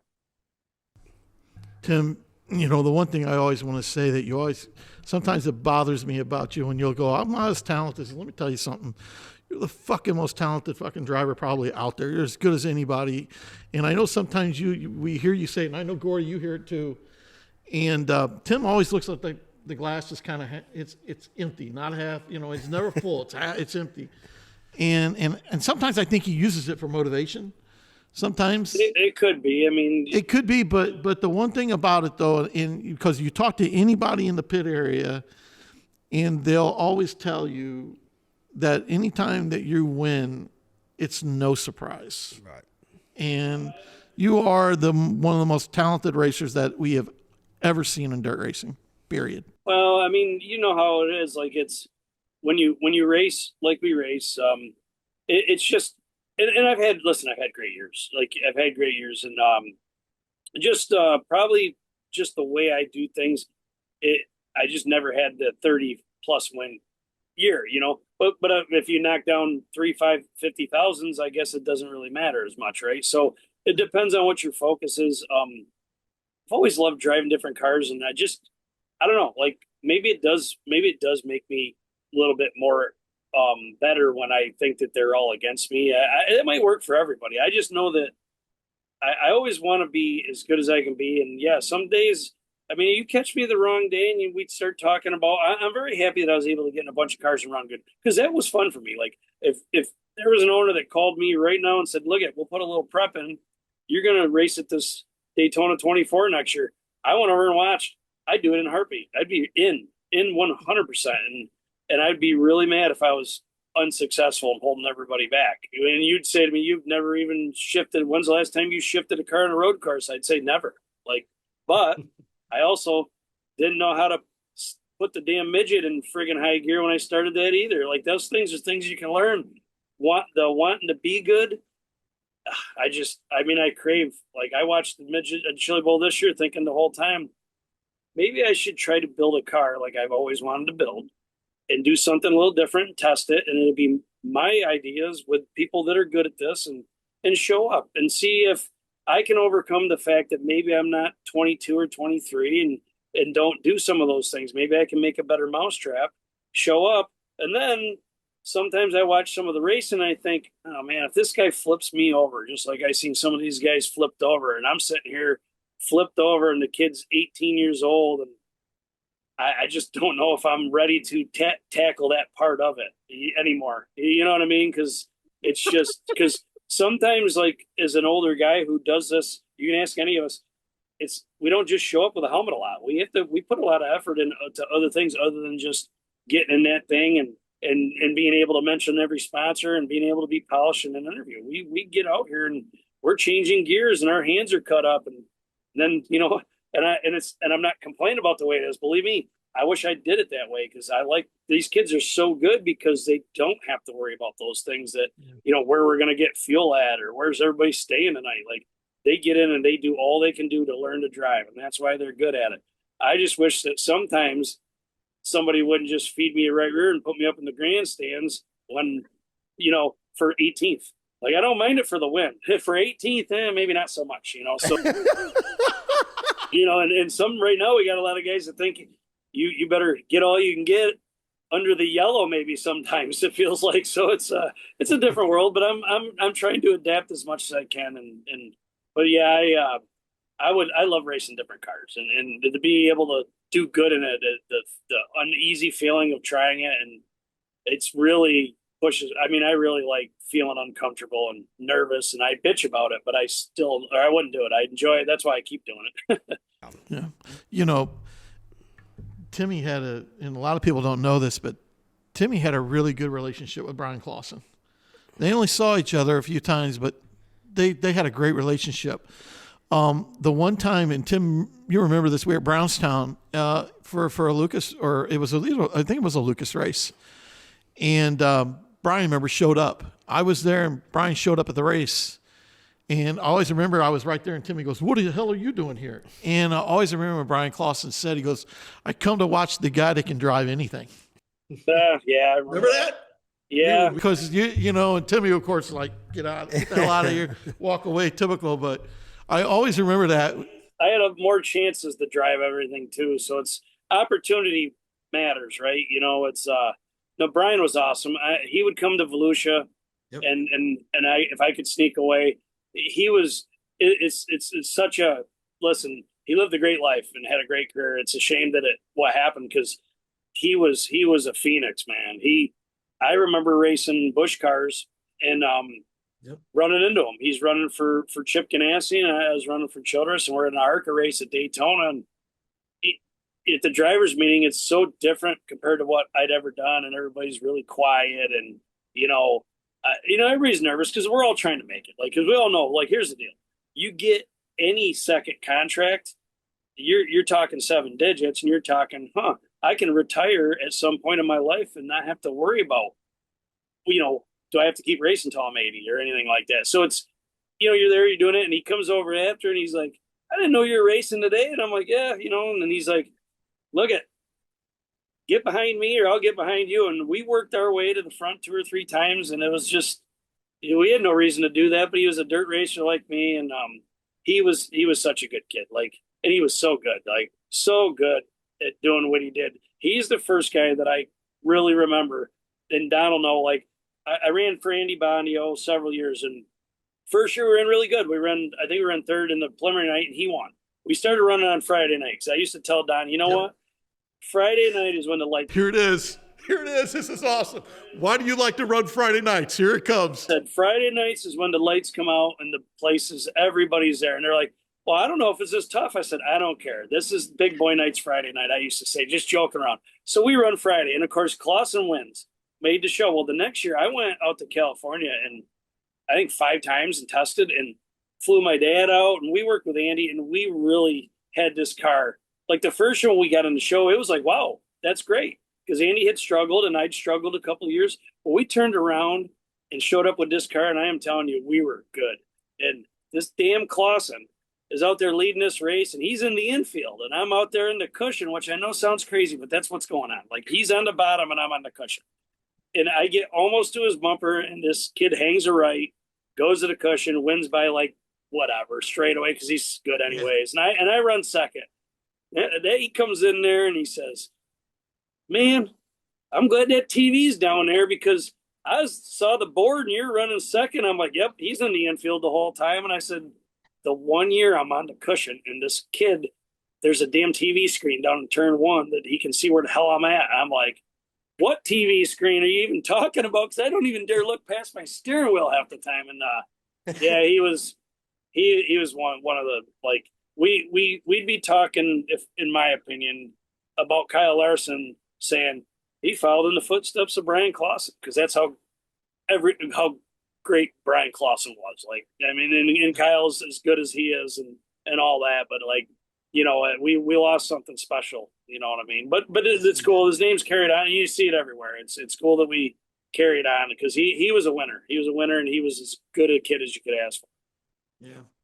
Well, he had a lot of respect for you, Tim. No, we didn't talk much, like you said, but the little bit we did, you know, I don't. There's a few. Listen, that's one cool thing about driving different cars too, is like Tyler Courtney. Like when he came out and ran with us at the World, or I think it was the World, I was impressed. Like I know everybody was impressed with Kyle Larson, and I get it. Like I get it, and that winning is impressive. What Tyler did was showed up with a team that the guy that, like, Devin Moran ran it a couple times, but the guy that ran the team was an engineer, I believe, at Penske or somewhere else, who didn't even go late model racing hardly at all. And they showed up with just a deal, and he looked really good out there. Larson did a little different. He got to rely on JD, me, and all of us, and drive Kevin Rumbley's car, which I'd already been driving. You know, and all he had to do is show that he could do better than what we were doing, which he did, right? You know, so I always thought it was impressive that when Courtney came out and ran, that he did it. I felt like kind of how I did it. I showed up at the Chili Bowl with a team that Don had kind of knew some people, and we went there, and then Steve Smith and I, because of Greg Wilkie, put me together with Steve Smith, and we had a little more success. And so Tyler and I, we don't see each other a lot, but it's like when I saw him at the banquet or wherever it was, and it's just nice to know that, like, other people respect what you do. Like, I guess that's what I get the most out of this anymore, is knowing that when I see Tony Stewart, he says hello, and, you know, and it's neat. And not that I'm star chasing, but it is cool to know that people in different divisions, whether it's like there's guys when I go to Canada with it that run pure stocks, and they're like, "Man, it's good to see you race," and I get to see. So I like hanging out with everyone. Like Don will tell you, I just enjoy it. I've lived this my whole life, and I'm very fortunate. Like I said, I feel like I grew up in the best eras of racing, where you got to see AJ Foyt still able to do it, and Mario Andretti, on to Stewart, on to Larson, on to, you know, Kevin Harvick, and all them guys that just come through. It's truly pretty cool, you know. And Jack Hewitt, like I tell people a lot, if I could be remotely compared to Jack Hewitt, then that would be awesome for me, because that guy didn't get the respect that for winning all that stuff that he won, like in everything. You know, guy wins 4 races in one day in 4 different classes. I mean, it's wild, you know. So it's you know, the fact that they even talk about me in this much of it, that's cool. Makes me want to do more, you know. So like, if anybody's watching wants to hire me to do some more stuff, I love doing it. Just we'll put it together. Hey Tim, do you remember when we ran into you at the first year of the Chili Bowl, when he gave you the advice? Remember when he said, if you leave here if you leave here and a bunch of people want to shake your hand, you weren't worth a shit. He goes, "You remember that? Remember when he told us that?" You had told us that. Yeah, you're right. Listen, you remember when we won it, it was shocking to everybody but the 6 guys that were in our pit area. I feel like, you know, it was shocking to me, but like Mike Hess and Canfield, all them guys, they were convinced that we were going to be, and Steve Smith and everybody's convinced that we were good enough to win. And I was nervous. And, but then when we did win, we had some people come over, but it wasn't as much as like they weren't as happy as maybe we were, like being somebody that had never been in their whole area the whole time, and no different than, listen, when Kyle Larson won, I was parked next to him, told him good job, and I'm like, quit running with us. How about that? I want to make money. Like, you know what I mean? I'm here to make money, and you're over here taking money out of my pocket. You should be doing what you shouldn't be allowed to race on Saturdays like Stewart. Some of these other guys weren't. You need to go back over there. You know what I mean? So back. It's, and now down several years later, it's not that way. But at the time, I'm like, I don't want anybody in here taking my money. That's exactly right. The Chili Bowl deal had just been such a predominant. You had to be an open wheel guy, you had to be a midget guy, and you flipped the script on him in something that nobody ever expected. And so I think it was probably more like shell shock. Like, did this guy really just come in here and beat us? Like, how are we supposed to take this?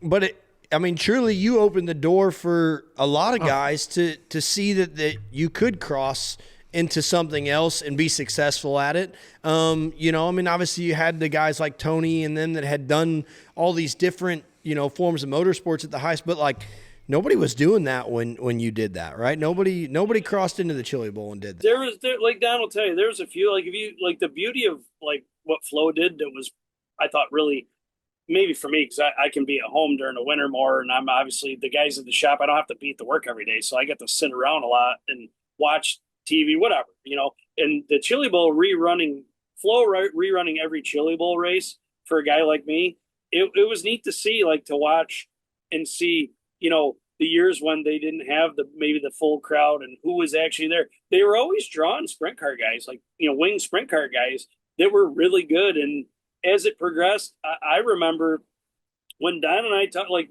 Don sitting next to you, he's probably the reason I went there. We talked about it a lot. And it just happened that Eckert had gone, and so hadn't Hartman, and he said, hey, there's a chance, and we made it work. And then but I had also watched Brett Hearn go out, and I watched Billy Pouch was the one. I told him several times, Billy Pouch had a bona fide shot at winning that race, like with Greg Wilkie, and they had a failure, whatever happened. And that made me want to do it. I told my dad, I said, I'm going to go out there. And he's like, why would you want to? I said, why wouldn't I? I said, this Billy Pouch almost won. Surely one of us modified guys. Because like the cars are, when you peel back a midget car, that's what a modified was, a big block modified back when I was like kid, 6 years old. Like, torque tube, the whole setup, suspension setup, W length, Jacob's ladder, whatever you want to call it. The whole setup was exactly what a big block modified was. So I thought, well, how could I not be decent at this? Because I'm really good at racing a modified.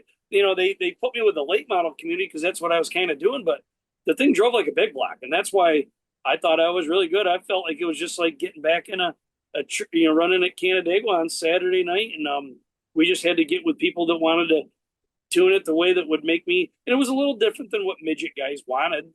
But Steve Smith was not from America. And he was like, hey, over here in Australia, you hear the word, our tracks are really hooky. They're really hooky. So they're tacky, and we don't always run para 175s in the front. Because I said to him, we run soft right front swing, big left front, these big blocks. He's like, well, we'll try it. We went out one time and tried it, and then went out the next time, did something different. And like I said, Mike Hess and them, they decided to change rotary bar for the feature, just like I remember like yesterday. I'm like, hey, man, I was popping wheelies and couldn't make the corner and hot laps, and you're going to do this? I'm going to be terrible. And he looked right at me and says, don't even worry about it. You are going to be fine. And it's just, it's crazy. Like I said, I love talking about it just because it was a lot of fun. The next 15 years after pisses me off because we didn't run as good as I'd like to, but sometimes early success is not. I thought, man, I'm going to have about 10 of these on my mantle before it's over with. You know what I mean? Like, and then them guys got way better. Like, and Don will tell you, there was a time where Keith struggled there, and he did some work. He showed up one year and his motors sounded way different, and they didn't, and the cars all of a sudden weren't popping wheelies to the back bumper no more. And they were kind of tamed. Whatever they did, they tuned them up where they stayed on the ground more. And Kevin, I think, and Sammy had done that first. And, lo and behold, it's a neat race. Like, I'm not done yet. I've just been laying in the weeds waiting for an opportunity I'm not going back unless I can put some serious test time in to do it right, because I'm not young anymore. When I walked in there and didn't know what I was doing, I had success. And now the problem is I need to do more work to try to get close to maybe even a B-mate, right? Because you got to, sometimes when you start learning more, it puts you in a bad spot. So, it's, but like I said, it's just like anything. If they call tomorrow and we want to put the effort in, I don't care what pays when. Like, I don't even care about money. I just want to go out there and do good. You know what I mean? Like, but I also want to go out there and I feel like that's one of the last divisions that has the way everything's wrote in the book, the rule book, and the way everything is, that there might be a chance you can take advantage of something that nobody's, even me, is not even looking at. You know what I mean? And it's easy for Keith. He ain't going to change nothing. He's going to hire the best drivers and put the best car out. But, somebody like me can come in there and with no pressure and with the right team, you never know, but I've talked about it for 15 years now and just never really put it together. The one thing too, Gordy, that Timmy would, every year we'd go and he would say, this is probably my last year. How many times did we say that? He said, this is probably my last year. And he'd walk in the building and the way the fans treated him, he would say, man, I know I just said that, but man, dude, they love me and I love them. I mean, he did.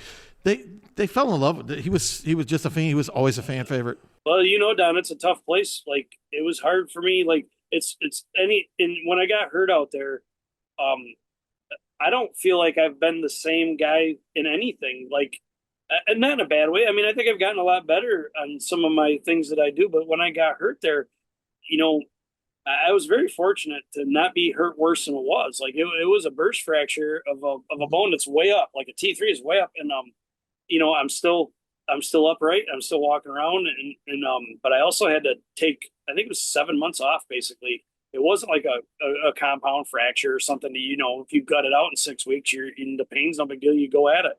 It was like we had to have this bone heal, so my nerves and things on my spinal cord couldn't, so. I sat there and we did that, and then I got back dabbling and racing a little bit, and then the next year I decided not to go because we went to the Wild West tour, and then when I decided to go back out there, everybody, people that are really close to me were like, why would you do this again? Why would you do this again? And I'm like, I don't know. I want to go back out there. I just want to go back out there, and I'm telling you, I've not been the same guy out there that I was. I feel like I try every bit as hard, but maybe there's a little bit in the back of your brain that's like, hey man, that was a bad memory, and that can happen again. And when I do go out there, I have to overcome that. And it's nothing like, it doesn't affect me, but you know what I'm saying? It's just, I needed to go back out there to try to help me get better at anything, just because it was like, you as a race car driver, when I flipped out of that park and I'm laying there, I didn't even know I was hurt. Like, I was fogging the shield up because I'm obviously huffing and puffing because I must have been out of shape or whatever it was. And the first guy down there is one of my best friends, Mike Amo, who's up in Don's booth, their booth up in turn one. He comes down the grandstands and gets over the fence, like to where the basically the graders and everything are, and I'm hollering, I can't see anymore. I'm blind, like a lunatic. And he opens the shield up. I'm like, oh, well, there you go, that's better. And they're trying to put a back brace on, and I'm sitting there, and they're like, the back brace don't fit. It doesn't do this. And I said, okay, I've had enough. I'm getting out. I'm getting the hell out of here. And they're like, no, don't get out. I'm like, listen, if you don't get out of I'm getting out. So I get out, and the minute I get out and stepped, I'm like, oh hell, something's wrong with me. You know what I mean? And then the whole deal of going to the hospital and the whole thing, like I'd never been hurt. You know what I mean? Like, and then everything else financially with like being dumb and young and not having insurance because I'd never been hurt. You know what I mean? So and I borrowed the seat that I got hurt in. I borrowed at the Chili Bowl during the week. I'm like, oh, you got an extra seat laying around? Because I forgot to bring one. And it's, and people can say, why would you? Back then, just nobody knew any better. We ran seats for 8 years with no padding in them because we thought we were saving a pound on the car. So it's, the Chili Bowl is a lot of highs and lows for me and a lot of unique stories. And I like talking about it because it's not been my most successful thing I've ever done, so it still eats at me. You know what I mean? It's like late model racing is fun, and I get lucky enough to win a few good races. You start bringing up that or bringing up bush racing and things like that. It's ate at me, like the cup deal with Bush stuff with Childress. It's ate at me since the day they, started putting somebody else in that car besides me, it's, would love to try to get a shot at something like that again because, we're all competitors. You realize his worst year at the Chili Bowl is a Saturday night B-main? Yeah. It's ridiculous, dude. Yeah, I mean, that's an A main, Timmy. That's an A main. Well, the Chili Bowl B mains are A mains. Okay. You listen. You know as well as I do. Like you did way more research. Good enough. No, you did more research on drivers than I did, and I didn't know. Like it is as I've sat back the last. Like I went 2 years ago, and I've sat back and watched them. There is, and now I know more. Like I went a while in my career where when streaming hit, I didn't watch that much and didn't do streaming. So then a lot of the newspapers started going away because I'm an older kid, older guy now. So you didn't read about people no more, and so now, as the streaming's got better and I decided to watch more, I started learning more about who's actually at these races, and it really is and it is impressive. Like I'm a same-sided coin. I get every bit as impressive if Sammy Swindell at his age goes out there and is like top 5 in practice and works on his car and makes the A main. And I know Sammy's mad because, nobody's had more success in that building than him. So obviously he's only there to do one thing.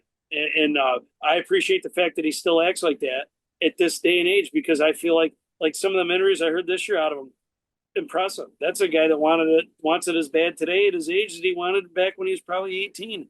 And I'm also equally as impressed when the young kid there that drove for Kevin did as good as he did. Like the Jet kid, that kid did Barnes. Very well, very polished, doing what he did. And so I get ate up with all kinds. Like it's fun to be a part of something like that. It's still the race that you could see anybody there. I mean, you could see some dude that might drive a monster truck for his whole year, and he decides to race a Chili Bowl car, and it's because of they can. And I will say this, and you guys know it's not that I like St. Louis. I just don't have as much time off as I'd like to have, and that's when this year's the first time in a long time I've pulled back on PRI, the Lucas Banquet. I didn't have to go to it. Testing after PRI for a week straight all over in Florida. We tried to do it earlier. It was nice to be home with the family and do some more things whatever, movies, anything. And so the Dome's just tough. If the Dome was in March, I'd be all in. You know what I mean? It's just when it is and when it falls. And I went there. I had fun. I mean, we had a fast car. I think we started right in the top 5, and we got in a wreck, but that's part of it. The Dome, I see from some of the chatter that could maybe get some people that want to be vested in, that aren't vested in our sport, that could lend some more, diverse crowd to it. And that's cool too. The kid there that races NASCAR that run the little Chili's car, I thought that was neat that he does it. And, we need more of that. Like those events are what separates, in my opinion, the men from the boys. And, if we can get in different cars and run good, that gets me going. That's my favorite stuff. We need Tim McCreadie at the Dome. Yeah. I don't, it's tough. Honestly, it's tough. Like I'm beyond things that like people get excited about. I know you can make good money selling T-shirts and things like that. It's never been my number one priority. My number one priority is I want to run good, and the stuff, everything else is a bonus. I went to Dome. We had fun. I just don't know. Yeah. I just don't know. I'll never say never, but it's not that I don't want to go there. I mean, and like, if somebody that doesn't know me can say, well, it's not his style. I don't know. We had no problem winning a qualifying heat and no problem starting in the top 5 of the race. So I don't think that's the issue. I don't think running good's the issue. I think, or even getting crashed into. Listen, getting crashed into is not the issue either, because that's part of racing. It's just, it's more of a timing thing. If this thing was a week after Charlotte, it's more of a time. When I get home in December, honestly, I love watching all you guys do it. Like, it's impressive. I might not sit down and watch it for 10 hours straight. It might be running in the background, but it's fun for me to do some of that too. It reminds me of, like I said, when I was a kid watching Thursday Night Thunder and all that. I'm not trying to make everything be the most positive interview you ever had, but like where we're sitting at today, where you can watch these races that we used to watch when I was a kid. Like, so when I was a young kid, you could watch sprint car racing on ESPN, some non-wing, you could watch the big blocks at Syracuse, and then Diamond P Sports had stuff going on. We're literally back. It's been taken since late 80s and mid 90s to get, we're there now. And encourage any kid that races, like if you're a young midget kid, you need to watch other stuff because you can open your mind to things that could help your driving style or your ability to help setups or anything. Like I always thought my favorite drivers are all the ones that could win at everything. Like you asked me who the greatest driver that I believe I've ever seen, and it's Mario Andretti. He's won everything there was to win at the highest level in racing. And sometimes he did it just by showing up with a cup car one day and winning the Daytona 500. I mean, it's amazing. Yeah. Like, and there's like Kyle Larson does a very good job. We need more guys that aren't afraid to do that. I think, that's why I like doing it. Ricky Thornton does it too. He gets in a street stock car. I mean, why not? He loves racing. You know what I mean? It's like I said, you get one shot at doing this. You shouldn't ever turn things down just because you might think that it couldn't help you. It can help everybody. You can get help by driving it. Yeah. Well, I know we had Irish Saunders on earlier this year, and right on the show, they put on that kind of Thursday Night Thunder deal now out at IRP, and Irish flat out asked me on the show if I wanted to come run a pavement midget, and I'm like, yeah, hell yeah, why not? Yeah, it'd be nerve-wracking, but it'd be fun. Yeah, well, that's exactly what I said. So I told him, I'm like, listen, if I'm going to do it, like, I'd like to go test and do some other things. And hell, he called me 2 weeks ago and was like, hey, pick out what day, works for you and what night you want to race. And like, I'm not saying I'm going to go out there and light the world on fire, but it's also one more time that I get to learn and try something different and say I did it. And it's something that maybe, like, if you weren't doing what you're doing and being as, I've always told you this, you're a good guy. You've always been a good guy. I know you don't always have the success you want. None of us do. But your outreach and the way you've worked on other people's stuff, whether it's been at the Chili Bowl or showing up at Speedweeks and working on guys' cars, people don't forget that. And so if you have a chance to take advantage and do something that it's going to put you out of your comfort zone, and hey, maybe look at it, you go out there and win, it might be your deal. Maybe you just turn into a pavement midget guy. Ain't nothing wrong with that either. Like there's so many avenues in racing. Like I grew up racing modifieds. Like I grew up racing go-karts. Like I raced go-karts on road courses. Like until I was like 20. Like from the minute I could leave with the vehicle and my dad was racing, I would go run a road course in Ohio somewhere or up in New Hampshire and ran. I didn't even race dirt half the time because I just liked Formula One racing and I thought that was the cool thing in Indy cars. And so I didn't start even fooling around with dirt. We just did it for fun. And then when I got older, my dad was always winning. I'm like, well, I've exhausted college and everything else. I got to get a real job here. So if I save money, I'll try to race. And naturally, why wouldn't I race what he was the best at? So and that's kind of how it went. But it still, the itch is there. Like I said at the beginning of this, like if somebody had some kind of team where I could fool around on a road course, I saw that Kaylee Bryson, I saw some videos of her doing stuff like that. That's amazing. Like, I think it's pretty cool. Like to be able to do stuff like that. I mean, you're sitting there at tracks that are iconic tracks in America and you get to go on them and practice and fool around. The IRP is like I ran there in a Busch car. It's awesome. Like it's a neat little racetrack and no matter what happens, at least I've been able to go to some iconic places before it's all over. For sure. Absolutely. Before we shut the show down a little bit, you got these couple of weeks now. What's your plans like for the? I know that's not water. No, it's actually it's a little. And actually, I switched to vodka a little bit. But these guys, I'm going to tell you, I worked hard today. They worked hard today. I was hanging out and standing around, and it was only. I know everybody's going to be mad. It's my wife especially. It's when I told her it's only 60 out here, and she's at 10 degrees and shoveled the driveway 4 times in the last day and a half. But it wasn't as warm. I know it wasn't that warm, so I was like in and out of the trailer and not doing any hard work because these guys do it. And but I made them all drink. That's usually what I do.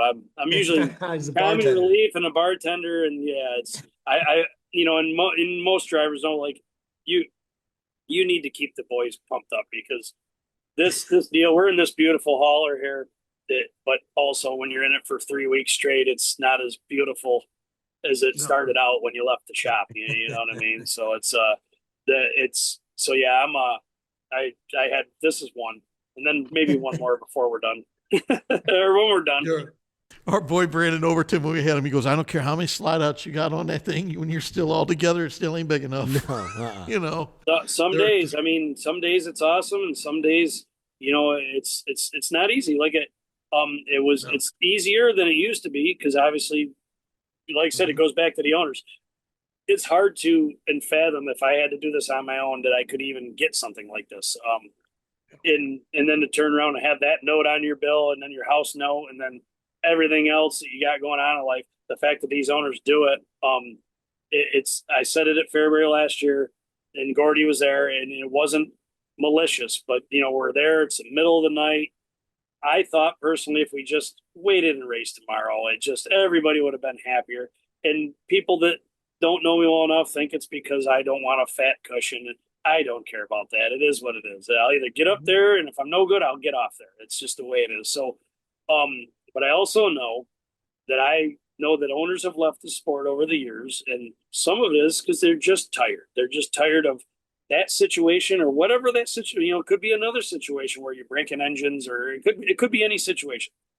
We need to make sure that these guys are happy, and no matter what any young guy wants to believe, because like I said it straight to Bobby Pierce, I'm like, look at you walk on water right now, and we've all been in that spot where we're walking on water, and there's sponsorship coming, and there's this guy coming. I said, I've also been on this other side where I got another shot where Donald and Gina kept me going. And then, Mark did this, and we decided, and I struggled in one of the better cars in the country. And now all of a sudden I got a friend that helped me out. Like there wasn't, I had some people I talked to, but it wasn't like everybody was kicking my door down to drive a late model, whether you guys agree that I should or shouldn't. It's not even about that, right? It's just the way it was. And I said, you better make sure there's enough of us around, owners wise, because someday you might not, have the perfect situation you're sitting in right now. And maybe tonight's the night to air some caution and realize, yeah, we want to get a race, and it's already 3:30 in the morning, and the track's not even ready. And maybe we take a break and let these owners have their equipment better if we race it the next night, because the guys at Fairbury are going to fix the track, whether it's 3 a.m. and ungodly heavy, or whether it's 7 the next night and ungodly heavy. It's not, and I think sometimes we just, we need to think a little smarter for the guys that are really doing this. Like, because make no mistake, without them and fans, obviously, you got to have all of it, but like the owners are the reason we're able to do this. These guys decide to spend a lot of money to let guys like me and chase my dreams. You know what I mean? Yeah. Mm-hmm. No, you hit the nail on the head, and that's the whole thing about where our sport has gone now. Is it's owners, right? There's not many guys that own their team or are able to. You can't hardly fund it that way, right? It's all it's hard.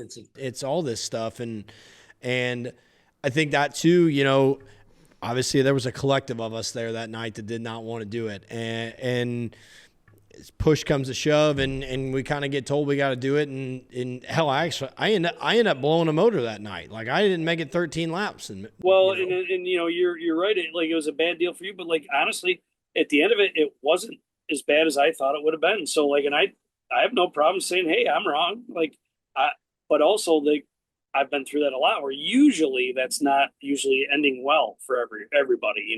Yes. Sometimes you got to realize it's a new world, and the days of pushing through doesn't always look as good as you think it does the next morning when you wake up. You know what I mean? Like, and it's not a knock on Fairbury. Look, I said the same thing about Eldora when they were doing it. Like, the stories of Earl pushing through no matter what. Yeah, I hear you. I was there the night Earl pushed through, and because I didn't know nothing about renting cars back then, I had missed my flight that was at 6 a.m. because we were done racing at about 6 at the World 100, where it was. Turned around and basically had to check out of this hotel room at 11, and then I'm like, well, I'll just drive home. Yeah, I took a car, drove it all the way to New York, 9.5 hours. It was a owner rental. It was from an enterprise that you couldn't return in Rochester. So then they hit you up with another $1,000 bill to get the thing back. Yeah, I hear you. And all because we decided to push through. You know what I mean? It would have been nice to sit in the hotel, have a couple drinks, and race the next day and figure my flights and everything out. But it's not his fault. But like I think we've gotten evolved since 2003 that we could, or 4 that we could, be better and just. And I know the fans, everybody gets ornery, but we've evolved enough that it's we can make better decisions. And honestly, I look back at Fairbury and they did a good job. Like the track was fine, but at the time, I was just thinking, oh God, here we go. Who am I going to owe money tomorrow that I forgot to pay a bill? And when I get up in the morning, it's just that's just me though. Like that's not everybody's like that. You were there. A lot of guys are like, we're ready. We're chopping at the bit. Let's let it rain during the race. You know what I mean? Yeah. I I was on the side of you of not wanting to do that at 3. I mean, hell, to be completely honest, my mom, Savannah, my daughter, none of them got to watch the race because it was 3 a.m. and they were in there sleeping because they're like, well, we're not staying up for this. And then hell, I went and put my suit on, and Mom looked at me like I was fucking stupid. She's like, "What are you doing?" And I'm like, "Well, we're racing, I guess." And you would know better than me. At the time that's all going on, I'm not thinking about anything what the promoters got going on. I don't even care. Like he's got a sellout crowd, probably the most people they've ever had at Fairbury. And I'm telling Matt Curl, like, yeah, I'm not really worried about what they got going on. I'm worried about my team, my performance, and what I can do to better myself. Now, listen, the next morning when I get up, I can sit here and see every one of his reasonings for why he's doing it. I never have gotten put in that situation, so it's easy. So that's where I've learned to be smarter. But because I would never have learned back 10 years ago. I wouldn't have cared nor learned or never even wanted to learn what maybe some of these guys are going through. And now I'm understanding. Unfortunately, there's times we have to do these things, and I just I always err on let's wait it out and go on a nicer day. But obviously, we can't do that. We'd never race if that was the case. So. Yeah. It's not a hating on Fairbury. That's for sure. I mean, it's just like that place. I stopped going there based off of the Lucas Oil schedule and knowing my race team there in Cedar Lake. And these are, I mean, you can look at the last time I went to Fairbury, I struggled 2 years ago. My record at Fairbury is pretty good. I don't know if people, it might be quietly good, but I run really good there. And I like going there in Cedar Lake. I'm better there. So it's I just stopped going partly because how do I get this team to try to win a championship when we've been racing since the first week in June and never went home? And I can see it. You can see it in your guys' eyes. They're just, even though you're running good, they're just demoralized. They've had enough. They just don't want to be in this truck anymore. So that's why Fairbury and for me, Cedar Lake for a 5, 6, 7 year stretch took a hiatus. Now it's kind of the other way. I didn't go to Florence last year because we looked at the team after we ran that run and we're like, and listen, these are all 3 tracks that I love racing. So sometimes you gotta, I've never thought that for me personally, 100+ race schedule is beneficial for the team. For me, I can do it because it's easy for me to pop in. But the guys, it's just hard on the guys, and sometimes you need a refresh to just get your bearings again. Yeah. How many races are you going to run this year, Tim? What's your schedule look like? We'll look at the outlaw schedule, obviously, and in some of it, I've seen some of the Bulls Gap deal is kind of intriguing. What Vic's doing there seems kind of neat, and I'd like to get Florence. Listen, I love racing in Florence. When Josh took over from his dad, he did a really good job, in my opinion, of making a little race here. I went there a few years where it's you could run side by side with the same guy for 10 laps and never pass him. And now they've got it where it's a way more race here and it's exciting, and the crowd there is awesome. So it's fun to go to Florence. I really enjoy that. And I just look around. I mean, I've got everything on a calendar, which obviously I don't have in front of me, but it's always 60 to 70 plus races at the most. I mean, that's about all I feel like our team, any team I've been with, can handle. And if Boom's like, hey, here, and here, yeah, we'll go. We got, we're prepared to do that. And Donald was like that, Donald would be like, I want to go here, and Gina, and we'd do that. And it's just play it by ear. We'll have the outlaw schedule obviously cemented in, and I'd like to fool around with the modifieds a little bit. I was going to ask that. Yeah, next. I really would.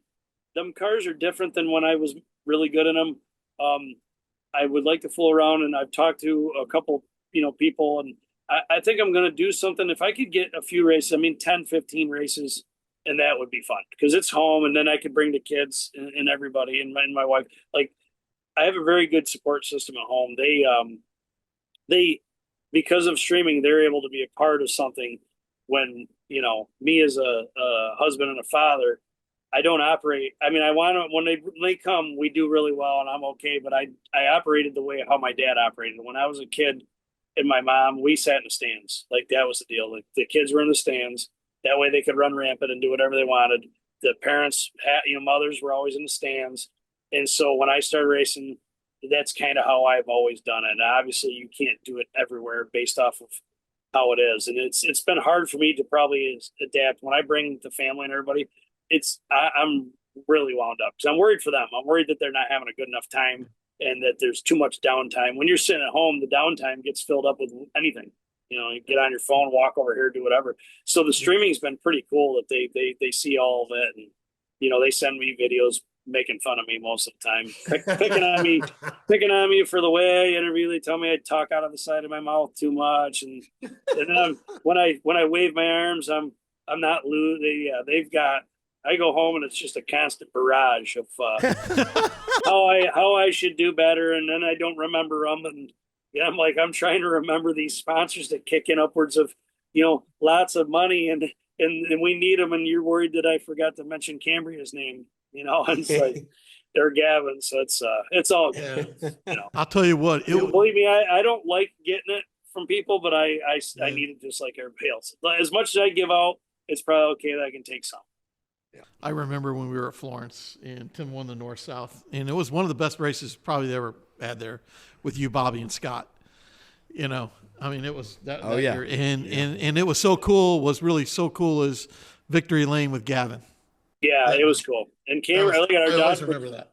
Our daughter wasn't even really old enough to remember, and we stayed with that. We stayed with Eddie Burgess. We always stay at Eddie's shop, and his son raced Ethan, and we would stay there at work. And that night goes by.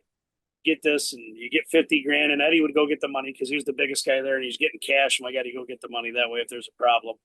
He'll handle it. He always handled it when I was anything that went wrong, Eddie would handle it. So it's like he brings the money back. We get back to his place, and I'm out there hanging out with them, with Eddie, his wife, his kids, and a few people, and at the little fire pit we got, and my wife's mad as hell because Cambry won't go to bed, and Gavin and I'm just out there acting like they're not even in the house, so just easing around. And I walk in and I'm like, oh, I didn't even realize you guys were all trying to go to bed. So it's like she does really we've come a long ways of me learning that there's more than just one person sometimes in the family.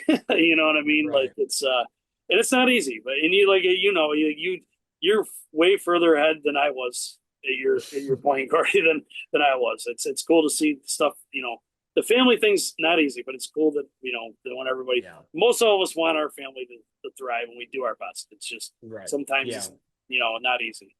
Well, yeah, I'm lucky just because Savannah grew up in a racing family, so it makes it a hell of a lot easier because she understands it, and the fact that she knows how Donnie was when Donnie raced and how intense he is about everything. And he's probably, if I'm like an 8, he might be an 11. You know what I mean?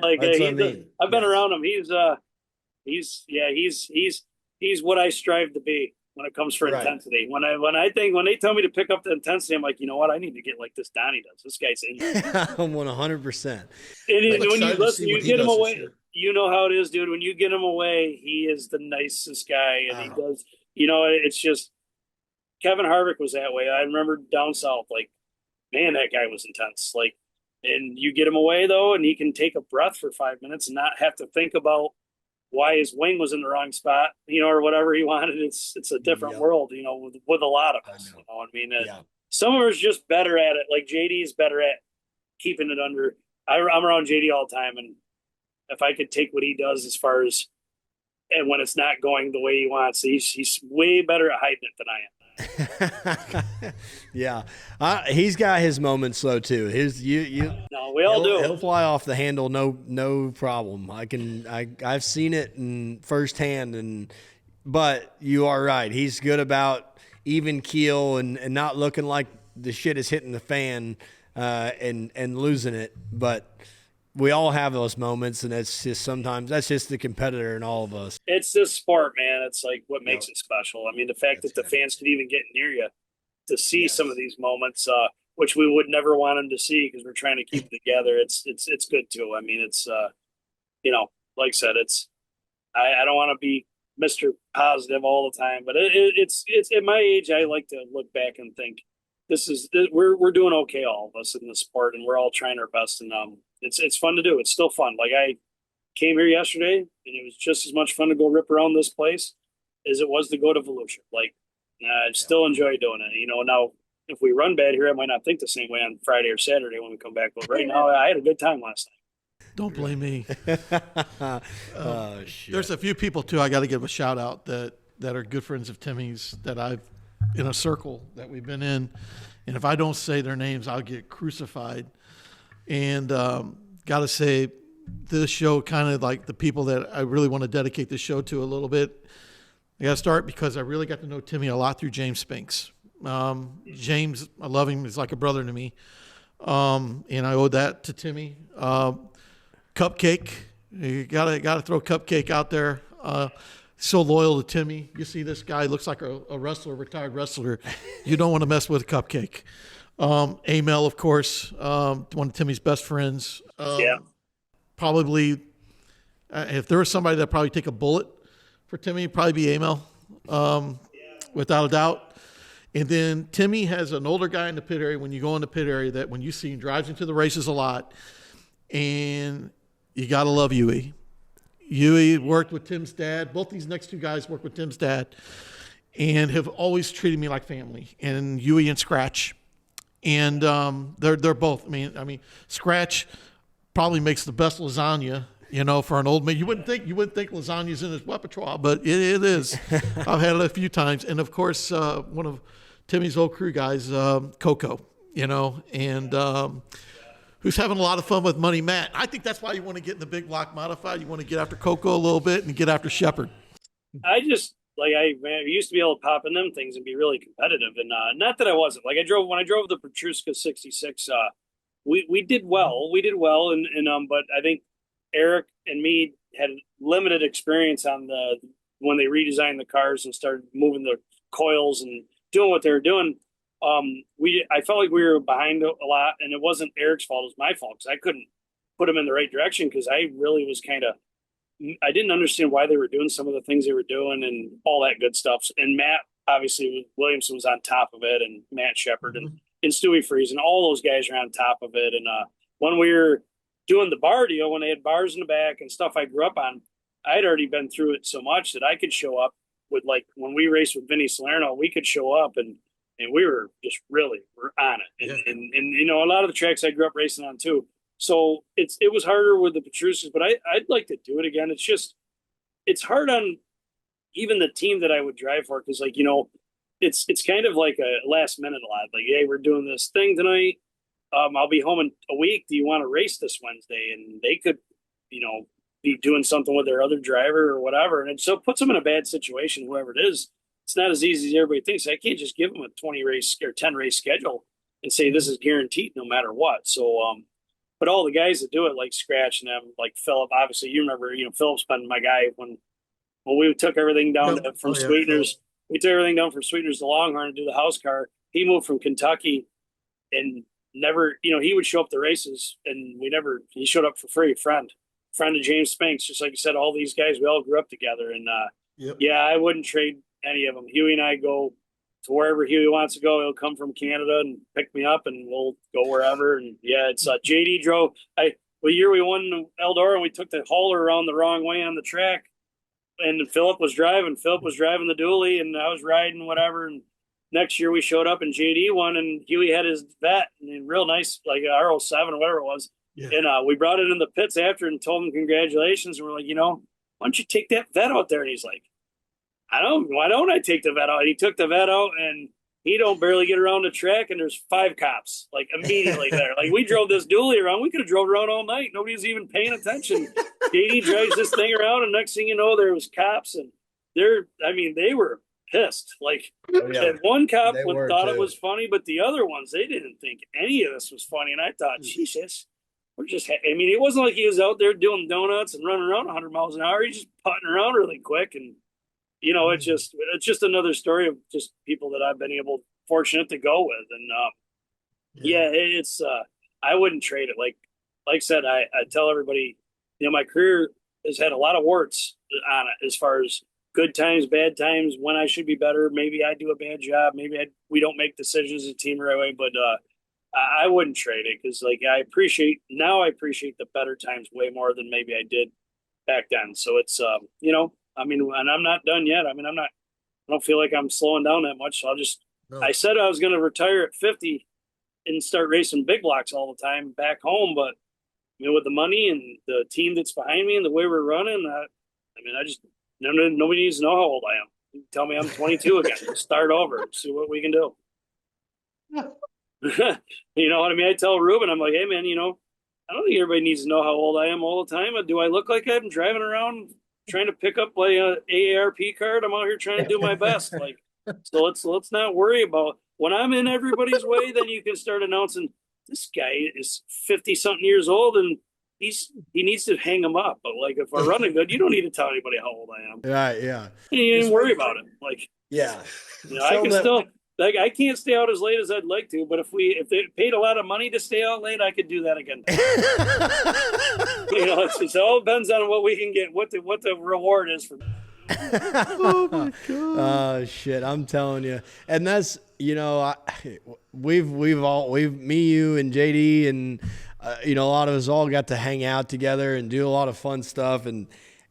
You've got a lot more time in this sport than I have, but you can't put a price on them moments. Some of the shit that we've got to say and do and the dumb things and whatnot. And, you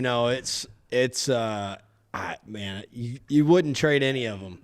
No, you wouldn't trade it. And it's cool that like you guys, you're doing the show and I've watched a bunch and I watched the one with Keith Kuntz the other day. And like, I was getting back at his, the fact that he remembered that I won out there and it was kind of like I feel like it was a compliment when he says he doesn't think that can happen again, but it also made me think, why don't I just go do something and see if it can happen again? You never know. I knew. We talked about that the minute it happened. Said this. Listen, I said, or maybe if I can't do it, I build a car and I find a guy that that's never had a chance, that's young and good, and could take him out there like what Kevin had done.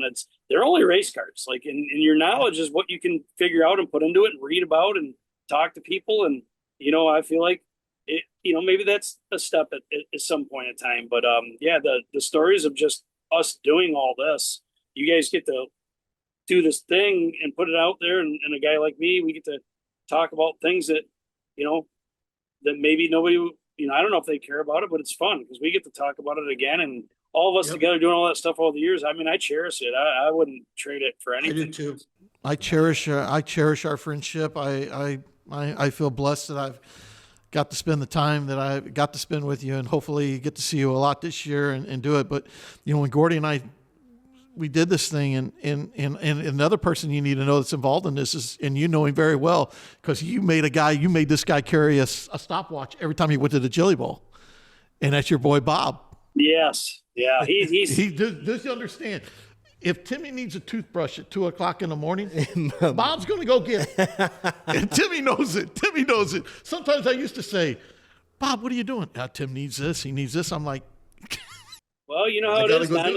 You go to the Chili Bowl and like a little bit about the Chili Bowl is kind of taking a small step back in time, and I understand they don't have 400 transponders, but damn it, man, I want to know what the speeds are and I want to know how fast my car is. And like, you can't get up there and watching on the screen don't mean nothing. And Bob was like, he'd heard me complain that's probably my biggest pet peeve in racing is it's more of a new deal because as a kid, my dad had guys that carried stopwatches and, we got a phone that's a stopwatch and you come back after hot laps. Once these transponders showed up with these race pass or my race pass or race monitor, come back from hot laps back in and you're like, how are we? And they're like, I don't know, race monitor's not working. And I'm like, yeah, well, what was our times?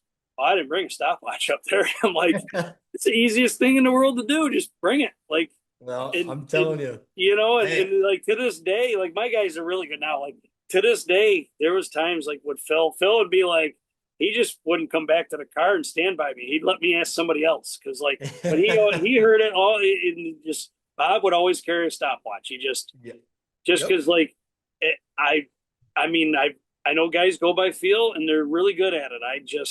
There's too many times that I thought my race car was really amazing, and then you look up on the watch and it's 0.7 off the pace. So maybe my feel isn't as good as I'd like to be, but the stopwatch never lies. Like for me, I need that thing. That's probably the most important thing is knowing. I spend all night long looking at times once I get out of the car with race monitor now or my race pass, like all the time, trying to figure out were we the slowest heat race, even if we're the second heat or the fastest. And that makes me figure out what I might want to do to my race car. It did Saturday. Like I was disappointed Saturday after the heat. We run third and they kind of got away from me a little bit. And I'm like, dang. Well, then I start looking through times and I realized Gustin ran the fastest time out of anybody in the heats. And then Dennis Erb ran the fourth fastest time out of anybody in the heats. And you start looking at the breakdown of lap 1 to lap 8, and it's like, wait a minute, I'm not near as bad as I thought I was. It just happened to, these guys had a night. Like, you get in the heat race with professionals like that, and they had 8 laps where they were better. So then instead of going maybe way off the deep end on a setup, I just went a little more than I did Friday night. And it was, if I don't look at any of them times, I would have went off the deep end, because I just, and that's just the way I've always learned to race. It's like, I need to stop. That's my I'll have to find the pic. I've got from back when KG raced, obviously back then you didn't have all that. We had a clipboard that had 4 stopwatches on it. He made this clipboard, and I used to have to go sit in the grandstands and sit here and run these stopwatches. So I had the time, if we were at Peevely, it'd be Dad, Ed Dixon, Randy Cordy, and I'd have to be sitting there during hot laps clicking these damn things and clicking laps and writing shit down and doing all that. But if I come back there and I didn't have 3 guys' times plus his, I was getting my ass chewed for it. So yeah. I got used to it. Well, it's such a unique tool to learn to race, like, especially when you race, if you race at the same place on Saturdays, like growing up, which most of us do, you could go back to that same track and be like, okay, when this track started off at 17 seconds, I did this. And then we won the night we won. It was 18.5s in the feature. And you just look at the watch, all of a sudden the consies or the B mains are going off at 17.7s or 8s. Most guys that are into racing have a good clue on dirt that, okay, it looks like it's starting to die, and there's a good chance it's going to be at 18.5, and this is where I go right in this direction again. And usually, if you're at the same track, it's very repeatable. And that's kind of how I learned to race with the watch, and just see, because sometimes it isn't what it is. Like, I believe you look at that stopwatch after a race, and I can tell you if a guy's, personally, just the way I do it, I could tell you if I think the driver did more than what his car's giving him, or whether the car just wasn't good. Are really good based off of like the fastest overall lap, when they made it, where they finished. Because you'll see guys sometimes have the 16th best lap and somehow squeeze an 8th place finish out of this car. That's a guy that did a really good job driving that night.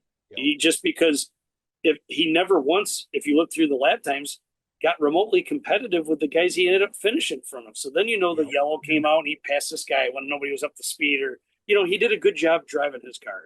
And then vice versa, when your stuff's really right, you're like, okay, yeah, look at this. I didn't get my best lap till lap 10, and these other guys fired off at lap 1, and we went the other way. So that's just probably my main tool to try to help myself out when I'm at the track. Yeah. Well, it's how you build the notebook. I mean, that's it. Yeah, and I'm fortunate that I don't do any of the work anymore. Like, so I can. That's the whole point. Like, obviously, a lot of guys in our division still have to work on their cars. Like, maybe other divisions they don't, but in our division, a lot of guys are still smashing springs. And I do that. But if you get to the point where where your stuff is, you might not have to always put it in the spring smasher all the time between hot laps and the feature. You can kind of whip a turn and know where you're at, and figure it out later. But, it's like I said, it's just, you just never quit working on it. That's, you know what I mean? Try not to keep your eyes closed to new stuff, and, keep figuring out the stuff I'm on today versus what I was on 4 years ago. It's crazy. It's not even close. So it's, and that's all because other people developed and I figured out what worked for me. And, that's hopefully why I can stick around as long as I have. Well, I think you're going to be around for a while. Well, I don't know. I hope, and I think I speak for about 90% of the people in the grandstands, and they're hoping the same thing. No doubt. Yeah. I enjoy it. I enjoy it. It's like doing stuff like this. I mean, you know how it is. We've been on. Hell, it's 9 o'clock. We could do this for 5 more hours, but so it's I don't want to make your show. You know how it is. I'm getting to the point where I'm probably running past where everybody thinks we're still having fun. They'll be like, "It's too long." Well, we're jacked up that you were on the show. We were excited about it. You're, like I said, you're a great friend of mine, Gordy, one of Gordy's heroes. There are a lot of people's heroes. Period. The fans. I don't think you realize how many people you touch. And like I said, Gordy and I are blessed that we get to do a show like this to promote dirt racing. And really, and that's our goal has always been, to promote it. And unless Gordy wants to tackle Cannon McIntosh again. Yeah, well, you never know. Yeah. But anyway. Hey, Shane Golobic approved of my message. I So. bet he did. But anyway, we're lucky. And like I said, we're excited about this, and we know we're going to have you back on here before long. No and doubt. we know you're going to have a great 2026, and we're going to be able to see it. I hope so. I mean, I think we tried to do our best this winter to not get too wild and go in many directions. Sometimes you try to build all this new stuff, and we thought we had a good package, and we did small stuff with like talking with everybody at Longhorn and obviously at Bill Stein and everybody that does this thing to try to, and then boom with Glenn, Clements and how to just come down here and start off and not get way out in left base, because sometimes when you take a little time off, you get a little too crazy of what you think you need, and you start looking at notes and saying, oh, this is something that nobody would think you could ever do. And I think there's a time for that, but I think it has to come after you do the speedweeks, because you need to be good off the truck. And I think, so far it's worked. We'll see. I mean, it's early, but we'll right now we're trending in the right direction to hopefully ride the wave, and then we'll get out of here, and then March time start maybe building something that maybe could help us, down the road, if that makes any sense. Sure. Yep. Yeah. Well, Timmy, we appreciate you, man. Thank you. Thank you for coming on here and just always being you. Yeah. Yeah, anytime. You guys, you know how it is. I care a lot about you guys, and I was gonna get on here and do a whole 2-hour rant about how feelings mutual. I mean, that's where we were pumped up. I was gonna get on here, Don, and do the same thing I used to do and give you this 2-hour rant about how, I mean, what, are you gonna go about 10 years before you'd have me on, or what are we doing here? No. We're gonna have you on in about 3 months. Okay, Figger. I'm looking at all these guys, and you're telling me that, yeah, a lot of guys respect you, and you're really good, and then you put me on 8 years after you've had the podcast. Hey, we were just trying to light a fire under your ass. That's all it was.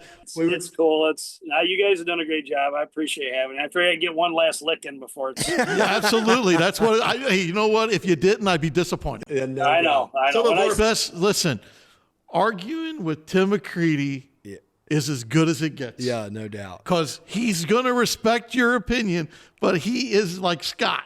You might not want to know it, but you are never wrong. Yeah.